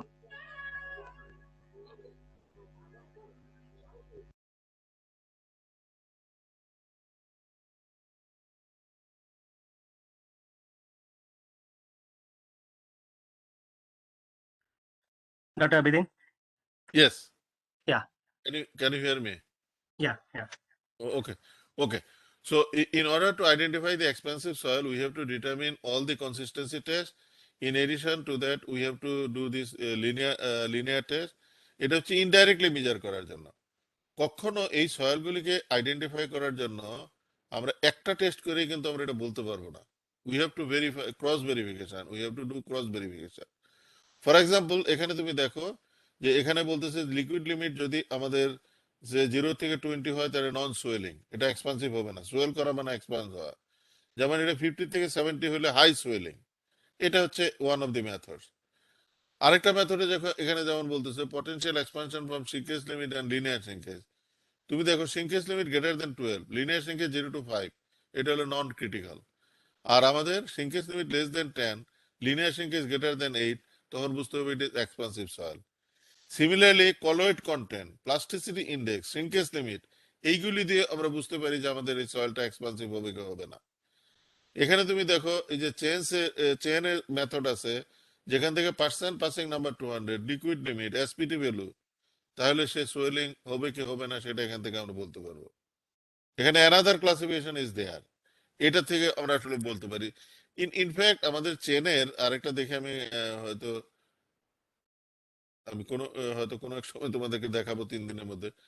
চেনের আরেকটা চার্ট আছে, যে চার্টের থেকে ফ্লোরের নিচে যে আমাদের ক্র্যাক করে সাধারণত, সেটা ডিটারমিন করার জন্য আমরা যে ফিল ম্যাটেরিয়াল যেটা দিই, এটা যদি স্যান্ড না দিয়ে অন্য কিছু দেই, তখন সেটাতে আমাদের এক্সপানশন হবে কিনা কিংবা ক্র্যাক ডেভেলপ করবে কিনা, সেটার জন্য দেয়ার ইজ এ চার্ট, যে চার্টের থেকে আমরা আসলে এগুলি করতে পারি। সিমিলারলি এখানে তুমি দেখো আরেকটা ইয়ে আছে এক্সপান্সিভ সয়েলের। এক্সপেন্সিভ সয়েলের আমরা সোয়েলিং পটেনশিয়ালের জন্য we have several empirical equation, যে ইকুয়েশন থেকে তুমি দেখো অনেকগুলি ইকুয়েশন আছে, সেটা থেকে we could estimate the potential ইয়ে। There is a chart over there. এখানে চার্টে আমরা দেখতেছি ন্যাচারাল ময়েশ্চার কন্টেন্ট, এখানে হচ্ছে 12%, এখানে হচ্ছে লিকুইড লিমিট। তার মানে তোমার ন্যাচারাল ময়েশ্চার হচ্ছে 20%, লিকুইড লিমিট ইজ দিস। তাহলে তুমি এখান থেকে বলতে পারো যে সোয়েল পার্সেন্টেজ তোমার কত হবে। So depending on Soyel percentage আমরা আসলে বলতে পারি যে আমাদের এই সয়েলটা সোয়েল করবে কি করবে না। অ্যানাদার চার্ট ওভার দেয়ার, এগুলি সব আসলে চার্ট।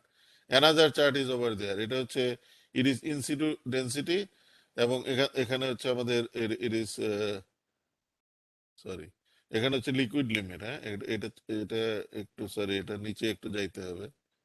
এটা তো সরি। সো লিকুইড লিমিট এবং ইনসিটু ডেন্সিটি থেকে আমরা আসলে বুঝতে পারি যে এটা এক্সপানশন হবে কি হবে না। সো ডাইরেক্ট যখন আমরা মেজার করব তখন কিন্তু আমাদের অনেকগুলি টেস্ট আছে। এক ফ্রি সোয়েল টেস্ট এটা আমাদের আছে। ফ্রি সোয়েল টেস্টে যেটা আমরা করি, in this test 10 gram of open dry soil, এগুলো ডাইরেক্ট, ওইগুলি কিন্তু হচ্ছে indirect. In this test, for 10 gram of oven dry soil, passing number 47 is prepared, and initial volume of 10 gram is determined using a 25 gram graduated cylinder. আমি 10 গ্রামের ভলিউমটা কত সেটা আমি ডিটারমিন করলাম। The soil is then slowly added to 100 millimeter graduated cylinder filled with distilled water. ওই সয়েলটাকে আমি 100 millimetre একটা গ্রাজুয়েটেড ইয়ে থেকে আমরা ওয়াটারের ভিতরে এটা আমরা আস্তে আস্তে এটাকে পোর করলাম। পোর করার পর we keep it for 24 hours. 24 hours রাখার পর ওটার ভলিউমটা আমরা দেখবো। ভলিউম দেখার পর এই যে তুমি দেখো এরকম, এটা মনে করো যে প্রথমে রাখলাম, এটা পরে 24 আওয়ার যদি সরি আমি রাখি, তাহলে আমার হয়তো এটা ভলিউম ইনক্রিজ করবে। হ্যাঁ, ইনক্রিজ করলে আমি বলতেছি যে এখানে ফ্রি সোয়েল ইন্ডেক্স সমান হচ্ছে final volume minus initial volume divided by initial volume.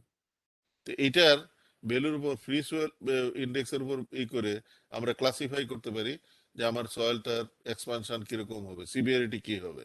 So fuels এটা হচ্ছে আমাদের কি বলে আমাদের free swell index. So free swell index থেকে ডিপেন্ডিং অন দ্যাট তুমি বুঝতে পারতেছো এটা আমরা করতে পারি। আরেকটা আমাদের আছে modified free swell index. Modified free swell index হচ্ছে যে তোমার ইনিশিয়াল ভলিউম না, তুমি সলিডের ভলিউম কত। একটা সয়েলের যদি স্পেসিফিক গ্রেভিটি জানা থাকে পার্টিকেলের, তাহলে we could determine the solid volume. তাহলে সলিড ভলিউম সমান হচ্ছে weight of soil divided by specific gravity of the soil. এটাকে যদি তুমি ইনঅর্গানিক সয়েল হয় 2.65 যদি অ্যাসিউমও করো তাহলে নো প্রবলেম। তাহলে মডিফাইড ফ্রি সোয়েল এখানে বলতেছি যে final volume minus volume of solid divided by volume of solid into 100, এটাকে আমরা বলতেছি যে it is modified free swell index. এখান থেকে আমরা এটা ডিটারমিন করতে পারি। সিমিলারলি আমাদের মনে করো যে আরো আমাদের আছে, এটা হচ্ছে রিলেটিভ ফ্রি সোয়েল ইন্ডেক্স।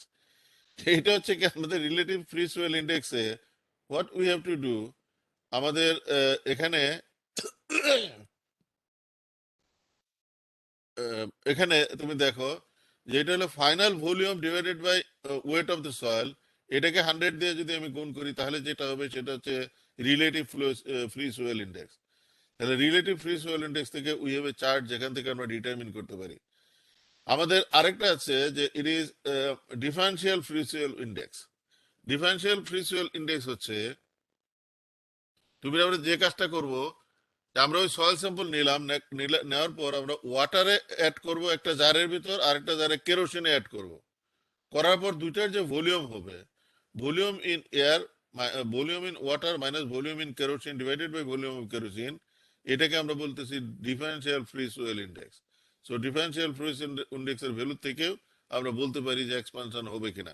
তুমি বুঝতেই পারতেছো যে এক্সপানশন টেস্ট করার জন্য we have to go for lot of test. Direct টেস্টে আমাদের অনেক কিছু আছে, একটা টেস্টে থেকে আমরা বলতে পারবো না।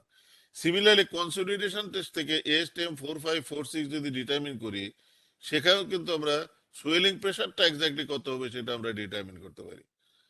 Will move to collapsible soil. যে আমি তোমাদেরকে আগে বলছি যে যদি আমাদের সয়েলটা লুইস সয়েল হয়, যেটা সাধারণত এয়ার আমাদের ডেজার্ট এরিয়াতে আমরা এটা পাইতে পারি। সো এটার কলাপসেবল কিনা, কলাপসেবল মানে হচ্ছে whenever it comes in contact with water it will just flow, এটাকে আমরা বলতেছি কলাপসেবল সয়েল। এটা ডিটারমিন করার জন্য আমাদের আছে সসেজ টেস্ট।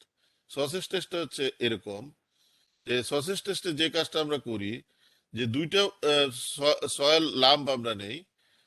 আমরা বলতেছি a hand size of soil to be tested broken into two pieces and each is steamed to approximately equal volume.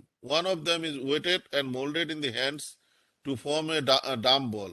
Comparing the two volume, if the weighted ball is smaller, then collapse may be suspected.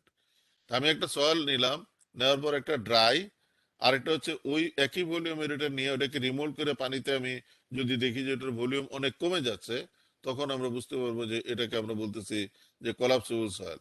And this test is named as what is called this sausage test. Another thing হচ্ছে যে আমরা critical void ratio আমরা একটা সয়েলের বলতে পারি critical void রেশিওর সাথে আমরা compare করে একটা বলতে পারি যে একটা সয়েল কলাপসেবল হবে কি হবে না। যেমন ডেনিসভ এক রাশিয়ান ভদ্রলোক উনি বলতেছেন যে ক্রিটিক্যাল ভয়েড রেশিও হচ্ছে লিকুইড লিমিট একটা সয়েলের যে ভয়েড রেশিও। আমি যদি লিকুইড লিমিট একটা সয়েলের জানি, ওই ওয়াটারটা যদি অ্যাড করি, তাহলে আমার volume of void divided by volume of solid যেটা হবে সেটা যদি ডিটারমিন করি, ইন দ্যাট আমরা বলতেছি যে এটা যদি ক্রিটিক্যাল ভয়েড রেশিওটা যদি লিকুইড লিমিটের সমান হয় তাহলেও কলাপস করবে, অথবা ক্রিটিক্যাল ভয়েড রেশিওটা যদি আমাদের এরকম হয় 0.85 EL প্লাস 0.15 EP এটা হয় তাহলেও সে কলাপস করবে। এছাড়াও আমাদের আরেকটা ক্রাইটেরিয়া এখানে তুমি দেখো আছে EL minus EI divided by 1 plus EI, এটা হচ্ছে লিকুইড লিমিটেড ভয়েড রেশিও, এটা হচ্ছে ইনিশিয়াল ভয়েড রেশিও। এটা যদি লেস দেন ইকুয়াল টু 0.1 হয় তাহলে আমাদের কলাপস করবে। এছাড়াও আরেকটা টেস্ট আছে, এটা হচ্ছে যে এটাকে আমরা বলি রিলেটিভ সাবসিডেন্স। রিলেটিভ সাবসিডেন্স হচ্ছে যে কনসলিডেশন টেস্ট করব on an undisturb specimen at natural moisture content and to record the thickness H. আমরা ইনিশিয়াল থিকনেস হচ্ছে এইচ, তারপরে যে ফিল্ডে যে প্রেশার আছে এই প্রেশার যদি আমি ওখানে অ্যাপ্লাই করার পর আমার থিকনেস হলো এইচ প্রাইম, তখন আমি বলবো রিলেটিভ সাবসিডেন্স সমান হচ্ছে H minus H prime divided by H. এই রিলেটিভ সাবসিডেন্স যদি 0 থেকে ছোট হয় তাহলে আমরা বুঝবো সেই সয়েল কলাপসেবল হবে। এখানে তুমি দেখো যে এখানে ওই চার্ট থেকেও কিন্তু আমরা বলতে পারি যে এটা কলাপসেবল হবে কি হবে না। সরি যে এখানে আমাদের এটা এই আরেকটা যে লিকুইড লিমিটেড এটা আছে, ওয়াটার কন্টেন্ট এটা আছে, সেটা এখানে দেওয়া নাই। আমি এই চার্টটা কারেকশন করে দেবো পরে। ডিসপারসিভ সয়েল, হ্যাঁ, it is very very important. ডিসপারসিভ soil হচ্ছে আমাদের রিভার ব্যাংক ইরোশন বলি কিংবা এরকম সারফেস ইরোশন যেটা আছে সেইগুলি যদি আমরা বলি, তাহলে ওই সয়েলটা ডিসপার্স করবে কি করবে না সেটার জন্য we have several test. Basically তোমার দেখো এইগুলি হচ্ছে তোমার সয়েলের যে কেমিক্যাল যে কম্পোজিশন সেটার উপর আসলে ডিপেন্ড করবে। আমাদের বলতেছে যে একটা সয়েলের পিএইচ আমরা ডিটারমিন যদি 1:2.5 সয়েল ওয়াটার সাসপেনশন আমাদের হচ্ছে 1 সয়েল আর 2.5 ওয়াটার বাই ওয়েট, এটা যদি আমরা সাসপেনশন তৈরি করি এবং if pH of that soil is greater than equal to 7.8, তখন আমরা বুঝবো যে এটা আমাদের করবে কি জানে বলে এটা ডিসপার্স করবে, এটা আমাদের সয়েলটা it would be dispersive soil. এছাড়াও আমরা কেমিক্যাল টেস্ট করে, এটা আমাদের কমন ল্যাবরেটরি টেস্টে সাধারণত হয় না, এটা কেমিস্ট্রি কিংবা অন্য এই জায়গায় টেস্ট হয়। আমরা ক্যাটায়ন এক্সচেঞ্জ ক্যাপাসিটি ডিটারমিন করেও আমরা এটাকে এই করতে পারি যে ডিসপারসিভ হবে কি হবে না।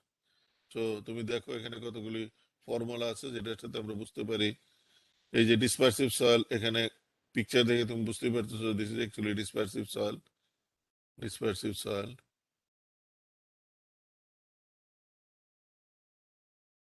ডিসপারসিভ সয়েলের জন্য ডাইরেক্ট মেজার করার জন্য আমাদের দেখো আরো কতগুলি টেস্ট আছে। একটা তো আমরা বললাম ইএসপি বেসড, যেটা যে কেমিক্যাল টেস্ট করতে হবে। আরেকটা টেস্ট আছে ডাবল হাইড্রোমিটার, আরেকটা হচ্ছে ক্রাম টেস্ট, আরেকটা হচ্ছে pin hole test. So double hydrometer টেস্টে আমাদের যেটা করতে হবে সেটা হচ্ছে যে আমরা সয়েল স্যাম্পলটা মনে করে যে নিলাম, নেওয়ার পর সাধারণত হাইড্রোমিটার টেস্ট করার সময় আমরা একটা ডিসপারসিভ এজেন্ট আমরা ইউজ করি। একটা ডিসপারসিভ এজেন্ট সহ আমি টেস্ট করলাম, আরেকটা ডিসপারসিভ এজেন্ট ছাড়া আমি টেস্ট করলাম। তাহলে টেস্ট করার পর আমরা যেটা করব যে এই ফর্মুলা দিয়ে আমরা মনে করো যে পার্সেন্ট ডিসপারশন বের করব। পার্সেন্ট কিভাবে বের করব? আমি বলবো যে 0.002 মিলিমিটার যে আছে এইটার কত পার্সেন্ট ওই সাসপেনশনের ভিতরে আছে সেটা হাইড্রোমিটার টেস্ট থেকে আমরা ডিটারমিন করব। একটা হচ্ছে যে নন ডিসপারসিভ, আরেকটা হলো ডিসপারসিভ। নন ডিসপারসিভ মানে আমি পিওর ওয়াটারে আমরা একটা করতেছি, আরেকটা হচ্ছে ওই ডিসপারসিভ এজেন্ট দিব। এই দুইটার যে রেশিও, এই রেশিওকে আমরা বলতেছি পার্সেন্ট ডিসপারশন। এখন এটা যদি 30%-এর লেস হয় তাহলে নন ডিসপারসিভ বলি, 30 to 50% হলে ইন্টারমিডিয়েট ডিসপারশন, গ্রেটার দেন 50% হলে ডিসপারশন হয়। তাহলে এটা হচ্ছে একটা মেথড, ডাবল হাইড্রোমিটার মেথড। তুমি এখানে দেখো ডাবল হাইড্রোমিটার মেথড আমরা দেখতেছি যে একটা ডিসপারশনে আরেকটা ডিসপারশন ছাড়া, আর এটাকে আমরা বলতেছি ক্রাম টেস্ট। এখন কিন্তু দিস ডেজ আমার মনে হয় যে আমাদের পদ্মা ব্রিজ কিংবা অন্য জায়গায় যেখানে রিভার ব্যাংক প্রোটেকশনের কাজ ছিল সেখানে কিন্তু এই ডিসপারসিভ সয়েল বোধহয় পাওয়া গেছে। They have done actually lot of test on this dispersive soil. এখানে আমরা যেটা করবো, একটা স্মল লাম 15 মিলিমিটার ±5 মিলিমিটার এরকম কিউব আমরা নিব। নেওয়ার পর এই সয়েলটাকে একটা ডিশের ভিতর আমরা রাখবো। এটাকে বলতেছি আমরা ক্রাম টেস্ট। এটা আরেকটা নাম হচ্ছে ইমার্শন টেস্ট। এটা কিন্তু এসটিএম স্ট্যান্ডার্ড আছে, হ্যাঁ, এই যে এখানে দেখানো আছে। এটার ফার্দার আরেকটা পিকচার যদি দেখো এখানে এরকম। এখন এই যে সয়েলটা, এই সয়েলটা এটা রাখলাম পানির ভিতরে রাখলাম, এটার কিছুই হলো না। এটা তুমি দেখো আস্তে আস্তে একটু দেখা যাচ্ছে, এটা আর একটু বেশি দেখা যাচ্ছে, এটা আর একটু বেশি, এটা একদম পুরো আমাদের এটা ঘোলা হয়ে গেছে। তো এগুলি গ্রেড হিসাবে এটাকে আমরা বলতেছি grade 1, grade 2, grade 3, grade 4, grade 5। তো এটাও গ্রেড 4, কিন্তু এই গ্রেড 4 হচ্ছে যে এটা এক্সটেন্সিভলি আর কি। এটাও আমাদের গ্রেড 4। যখন তুমি দেখবে চতুর্দিকে হয়ে গেছে তখন এটাকে আমরা বলতেছি grade 4। So depending on that, আমরা যখন গ্রেড 1 হবে তখন এটা নন ডিসপারসিভ, গ্রেড 2 হলে ইমিডিয়েটলি ডিসপারসিভ, আর গ্রেড 3 হলে মডারেট ডিসপারসিভ, গ্রেড 4 যদি হয় ইট ইজ হাইলি ডিসপারসিভ। তো এটাকে আমরা বলতেছি ক্রাম টেস্ট। তুমি বুঝতেই পারতেছো it is some sort of quality sorry qualitative test, অত কোয়ান্টিটেটিভ টেস্ট না। সো কোয়ান্টিটেটিভ টেস্ট হচ্ছে আমাদের pin hole test. Pin hole টেস্টে আমরা যেটা করি যে 1 মিলিমিটার ডায়ামিটার একটা হোল করি সয়েলের ভিতর। আমি দেখাচ্ছি। এটা হলো 25 মিলিমিটার লং এবং এই সয়েলটা প্লেস করি 35 মিলিমিটার ডায়ামিটার কম্প্যাক্টেড সয়েল। এটাকে কম্প্যাক্ট করি। কম্প্যাক্ট করার পর আমরা ওই 1 মিলিমিটার যে ছিদ্রটা আছে ওই দিক দিয়ে 50 millimetre head, 180 millimetre head, 380 millimetre head and 1020 millimetre হেডে আমরা এটাকে পানিটাকে ফ্লো করাই। তুমি এখানে দেখো, এখানে এই হাইড্রোলিক বিভিন্ন হাইড্রোলিক হেডে এই পানিটা এদিক দিয়ে ফ্লো করতেছে। করার ফলে এখানে যে পানিটা জমা হচ্ছে, হ্যাঁ, এখানে তো মনে করে যে পানিটা আমাদের জমা হবে বিভিন্ন হেডে। যখন এটা পানিটা আমাদের এখানে জমা হচ্ছে তখন আমরা যেটা করতেছি, যেখানে আসলে এখানে টেস্টের 2টা কিংবা 3টা মেথড আছে, তোমরা এএসটিএমটা আসলে দেখে নিও। এখানে আমরা বলতেছি যে এই সয়েলটাকে আমরা ক্লাসিফাই করতে পারি যে ওই যে পিন হলে ভিতর দিয়ে আমাদের সয়েলটা হচ্ছে কিনা, ডিসপারশন হচ্ছে কিনা, সেটা অনুযায়ী আমরা এটাকে ক্লাসিফাই করতে পারি। যেমন ডিসপার্সিবিলিটি ক্লাসিফাই করতে পারি D1, D2, ND1, ND2, DSD, এগুলো বিভিন্ন ভাবে আমরা ক্লাসিফাই করতে পারি, বা ক্রাইটেরিয়াটা আমরা দেখি। D1, D2 আমরা বলতেছি কখন যে dispersive place that fail rapidly under 50 millimetre 50 millimetre head দিলাম, আমরা দেখতেছি সয়েল স্যাম্পলটা একদম ভিতর থেকে পানিটা একদম ঘোলা হয়ে যাচ্ছে, তখন সেটাকে আমরা বলবো D1 কিংবা D2। ND4 and D3, slightly to moderately dispersive clays that erode slowly under 50 or 180 millimetre. তাহলে তুমি দেখো 50 কিংবা 180 মিলিমিটার দিয়ে আমরা এটাকে ক্লাসিফাই করতেছি। দেন ND2 and ND1, এটা নন ডিসপারসিভ। এটা হচ্ছে 380 কিংবা 120 মিলিমিটার হেডে আমরা দেখতেছি যে পানি কোনো ঘোলাই হচ্ছে না, তখন সেটাকে আমরা বলতেছি this. So this is another classification scheme. একটা একটা হচ্ছে মেথড এ, একটা মেথড বি, একটা মেথড সি আছে। কাজে তিনটার থেকে আমরা এখানে ওই বিভিন্ন ক্লাসিফিকেশন আমরা এটাকে পিন হোল টেস্ট থেকে এটা আমরা ক্লাসিফাই করতে পারি।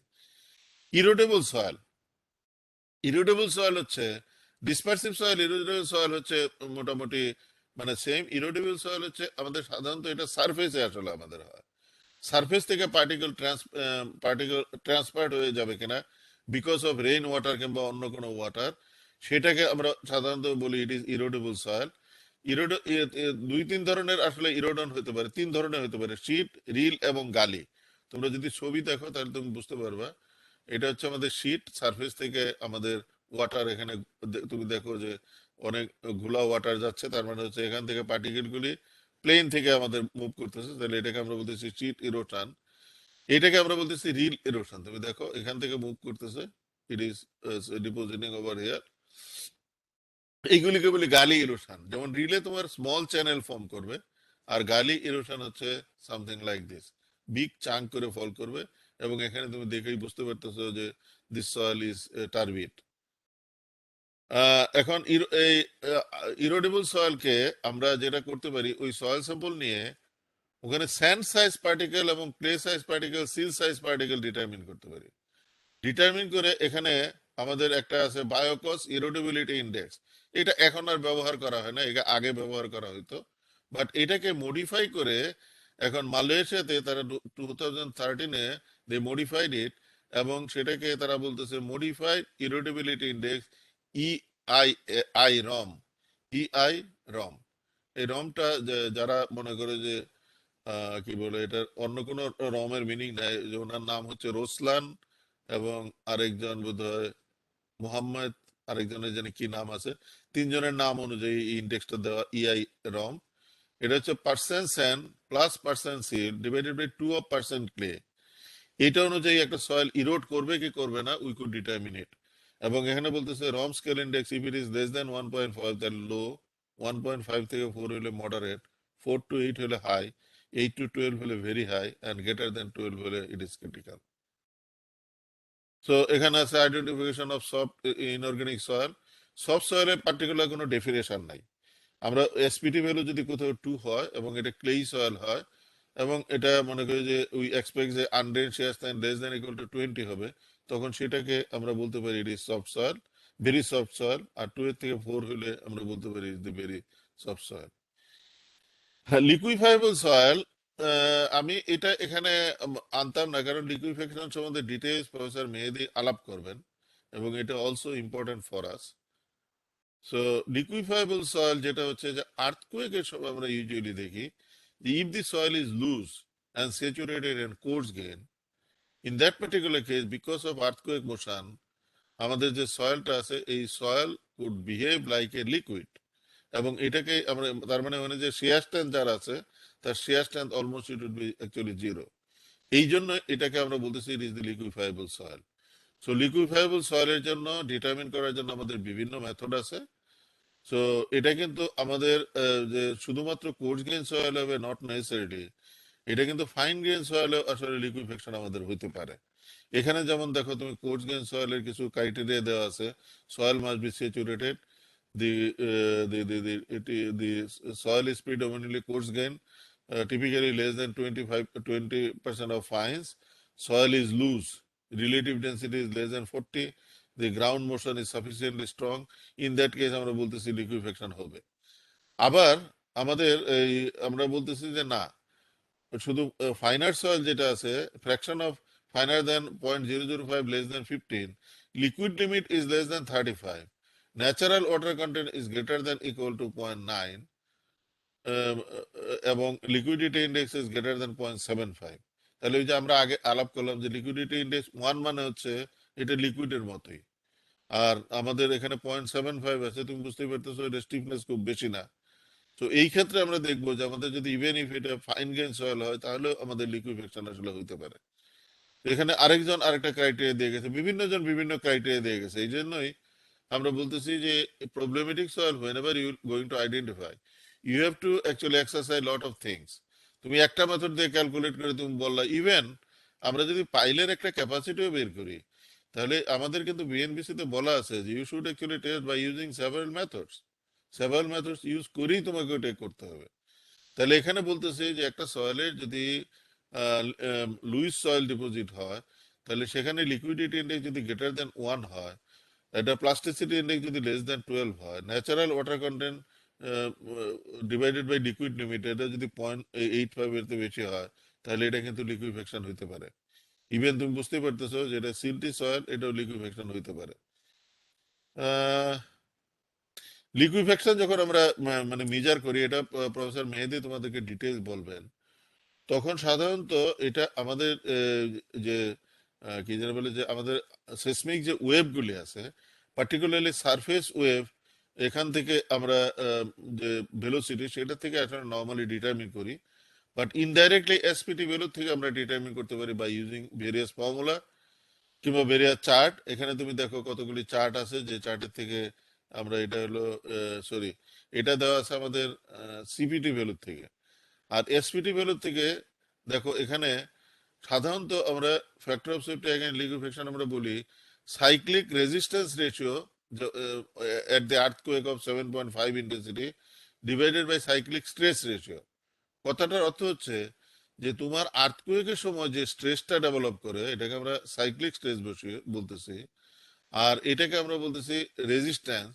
রেজিস্ট্যান্স ডিভাইডেড বাই যেটা আমাদের ডেভেলপ হচ্ছে সেটাকে যদি ম্যাগনি ম্যাগনিটিউড স্কেলস ফ্যাক্টর, অর্থাৎ আর্থকুয়েক কত ম্যাগনিটিউডের হচ্ছে, 7 হচ্ছে না 8 হচ্ছে না 9 হচ্ছে, সেই ম্যাগনিটিউড ফ্যাক্টর দিয়ে যদি আমরা গুণ করি তাহলে এখানে যে ভ্যালুটা পাবো সেই ভ্যালুকে আমরা বলতেছি factor of safety against liquefaction.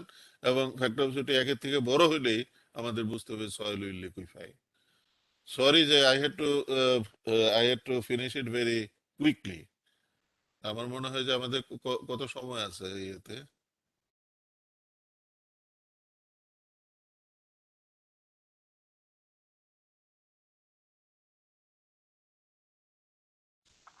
Thank you, Dr. Abidin. So definitely we don't have that time. We are already over 11 right now. So maybe few questions, You do you want to take few questions? Okay, okay. just few questions. Yeah, yeah. Otherwise, what we could do, so our time is finished, is it? Yeah, it's 11. Yeah, it's above 11 right now. So we can take a few questions and Just then few questions. Otherwise, we could also discuss it tomorrow. There shouldn't be a is problem. your tomorrow's sessions relatively small or I think a bit smaller, huh? A bit smaller. What really happens is that in soil mechanics, you have to discuss actually a lot of things. That's I the reason understand, yeah. usually it takes day. So Yeah, I have these skipped. sessions, yeah, like all these things are quite detailed and stuff, and you're going over all those things in quite detail. So that is also needed. So Yes, questions are we yeah. have to. We have to. So we could actually take few questions if they like. Okay. So the first question is from where BNBC geotechnical part has been replicated, as like concrete part has been replicated from ACI code. Oh So no, for where is BNBC? no, no, from so many documents. From so many documents. From so many documents. From Indian standard, from some textbook, from some research paper, from so many documents. Okay, so there's no fixed code or something that has No, been no, no, no, followed. no, no fixed code. No Okay. fixed code. Next question is for subsoil exploration as well as SPT, which test we should carry out for general purposes Okay. like building I- I- construction? no, in our third lecture, we will be discussing on this thing. Okay. Third lecture, we will be discussing this thing. Details we will be discussing. Okay. So according to USCS table 5.4 ASTM D248717, if the ratio of liquid limit oven dried and liquid limit not dried is less than 0.75, it Uh, can be classified as OL or OH. yes. But in subsoil investigation report, I have seen there are one or two organic layer found in fat clay soil layer, and engineers are considering the whole layer as CH, No, no, they neglecting the cannot. OH. No, no, no, they cannot. They cannot. They have to take this, what is called this classification of that thin layer also. Okay, so I think this answers the question. Okay. Which type of soil contains sulfate?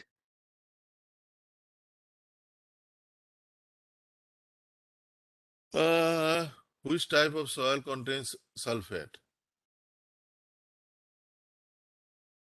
Maybe I have to look into it. It is specifically, I just cannot answer now. Maybe tomorrow or day after the other lecture, I'll do that. Okay.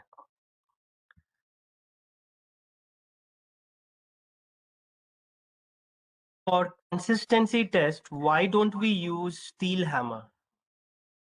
Oh, because whenever you will be using steel hammer, it will crush the soil particle.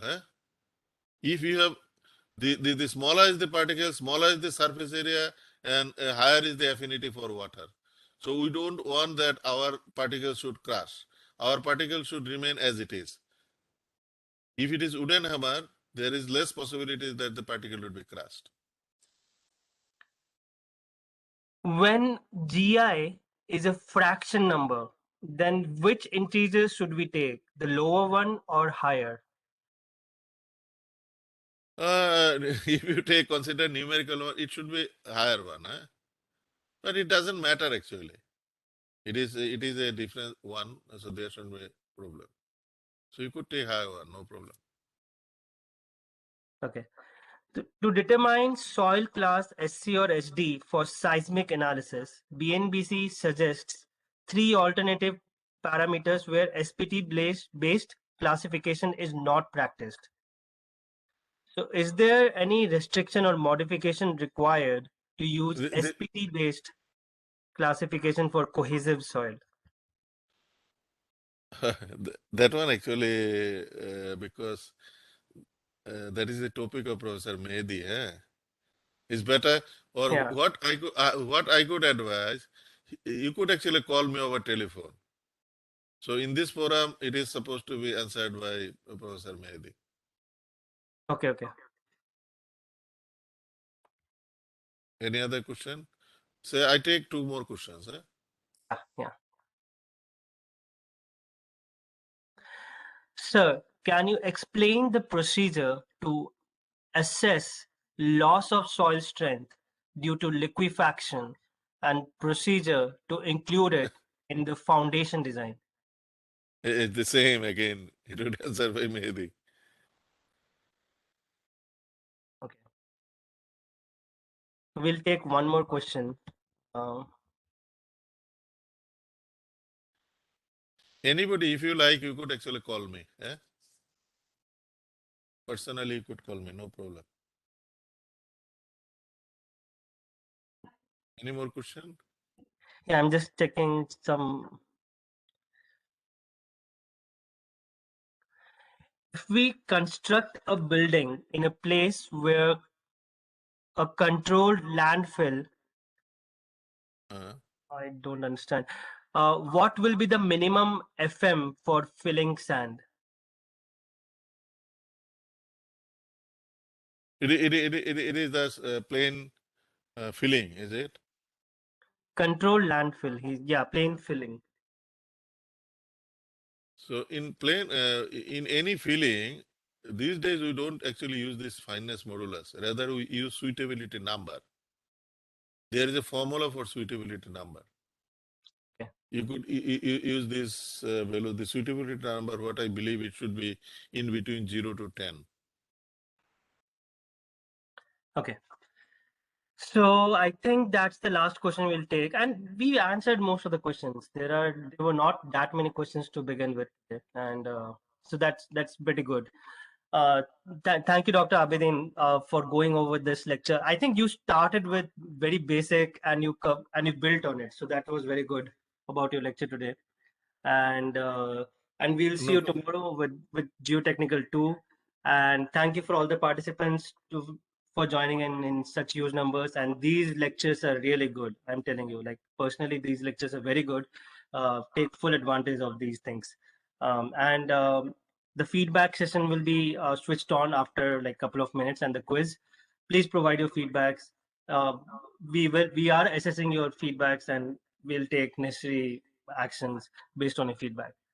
Thank you so much. Thank you, Dr. okay, Abidin. okay, See you okay. Thank tomorrow. you very much. Okay, okay, bye. See you.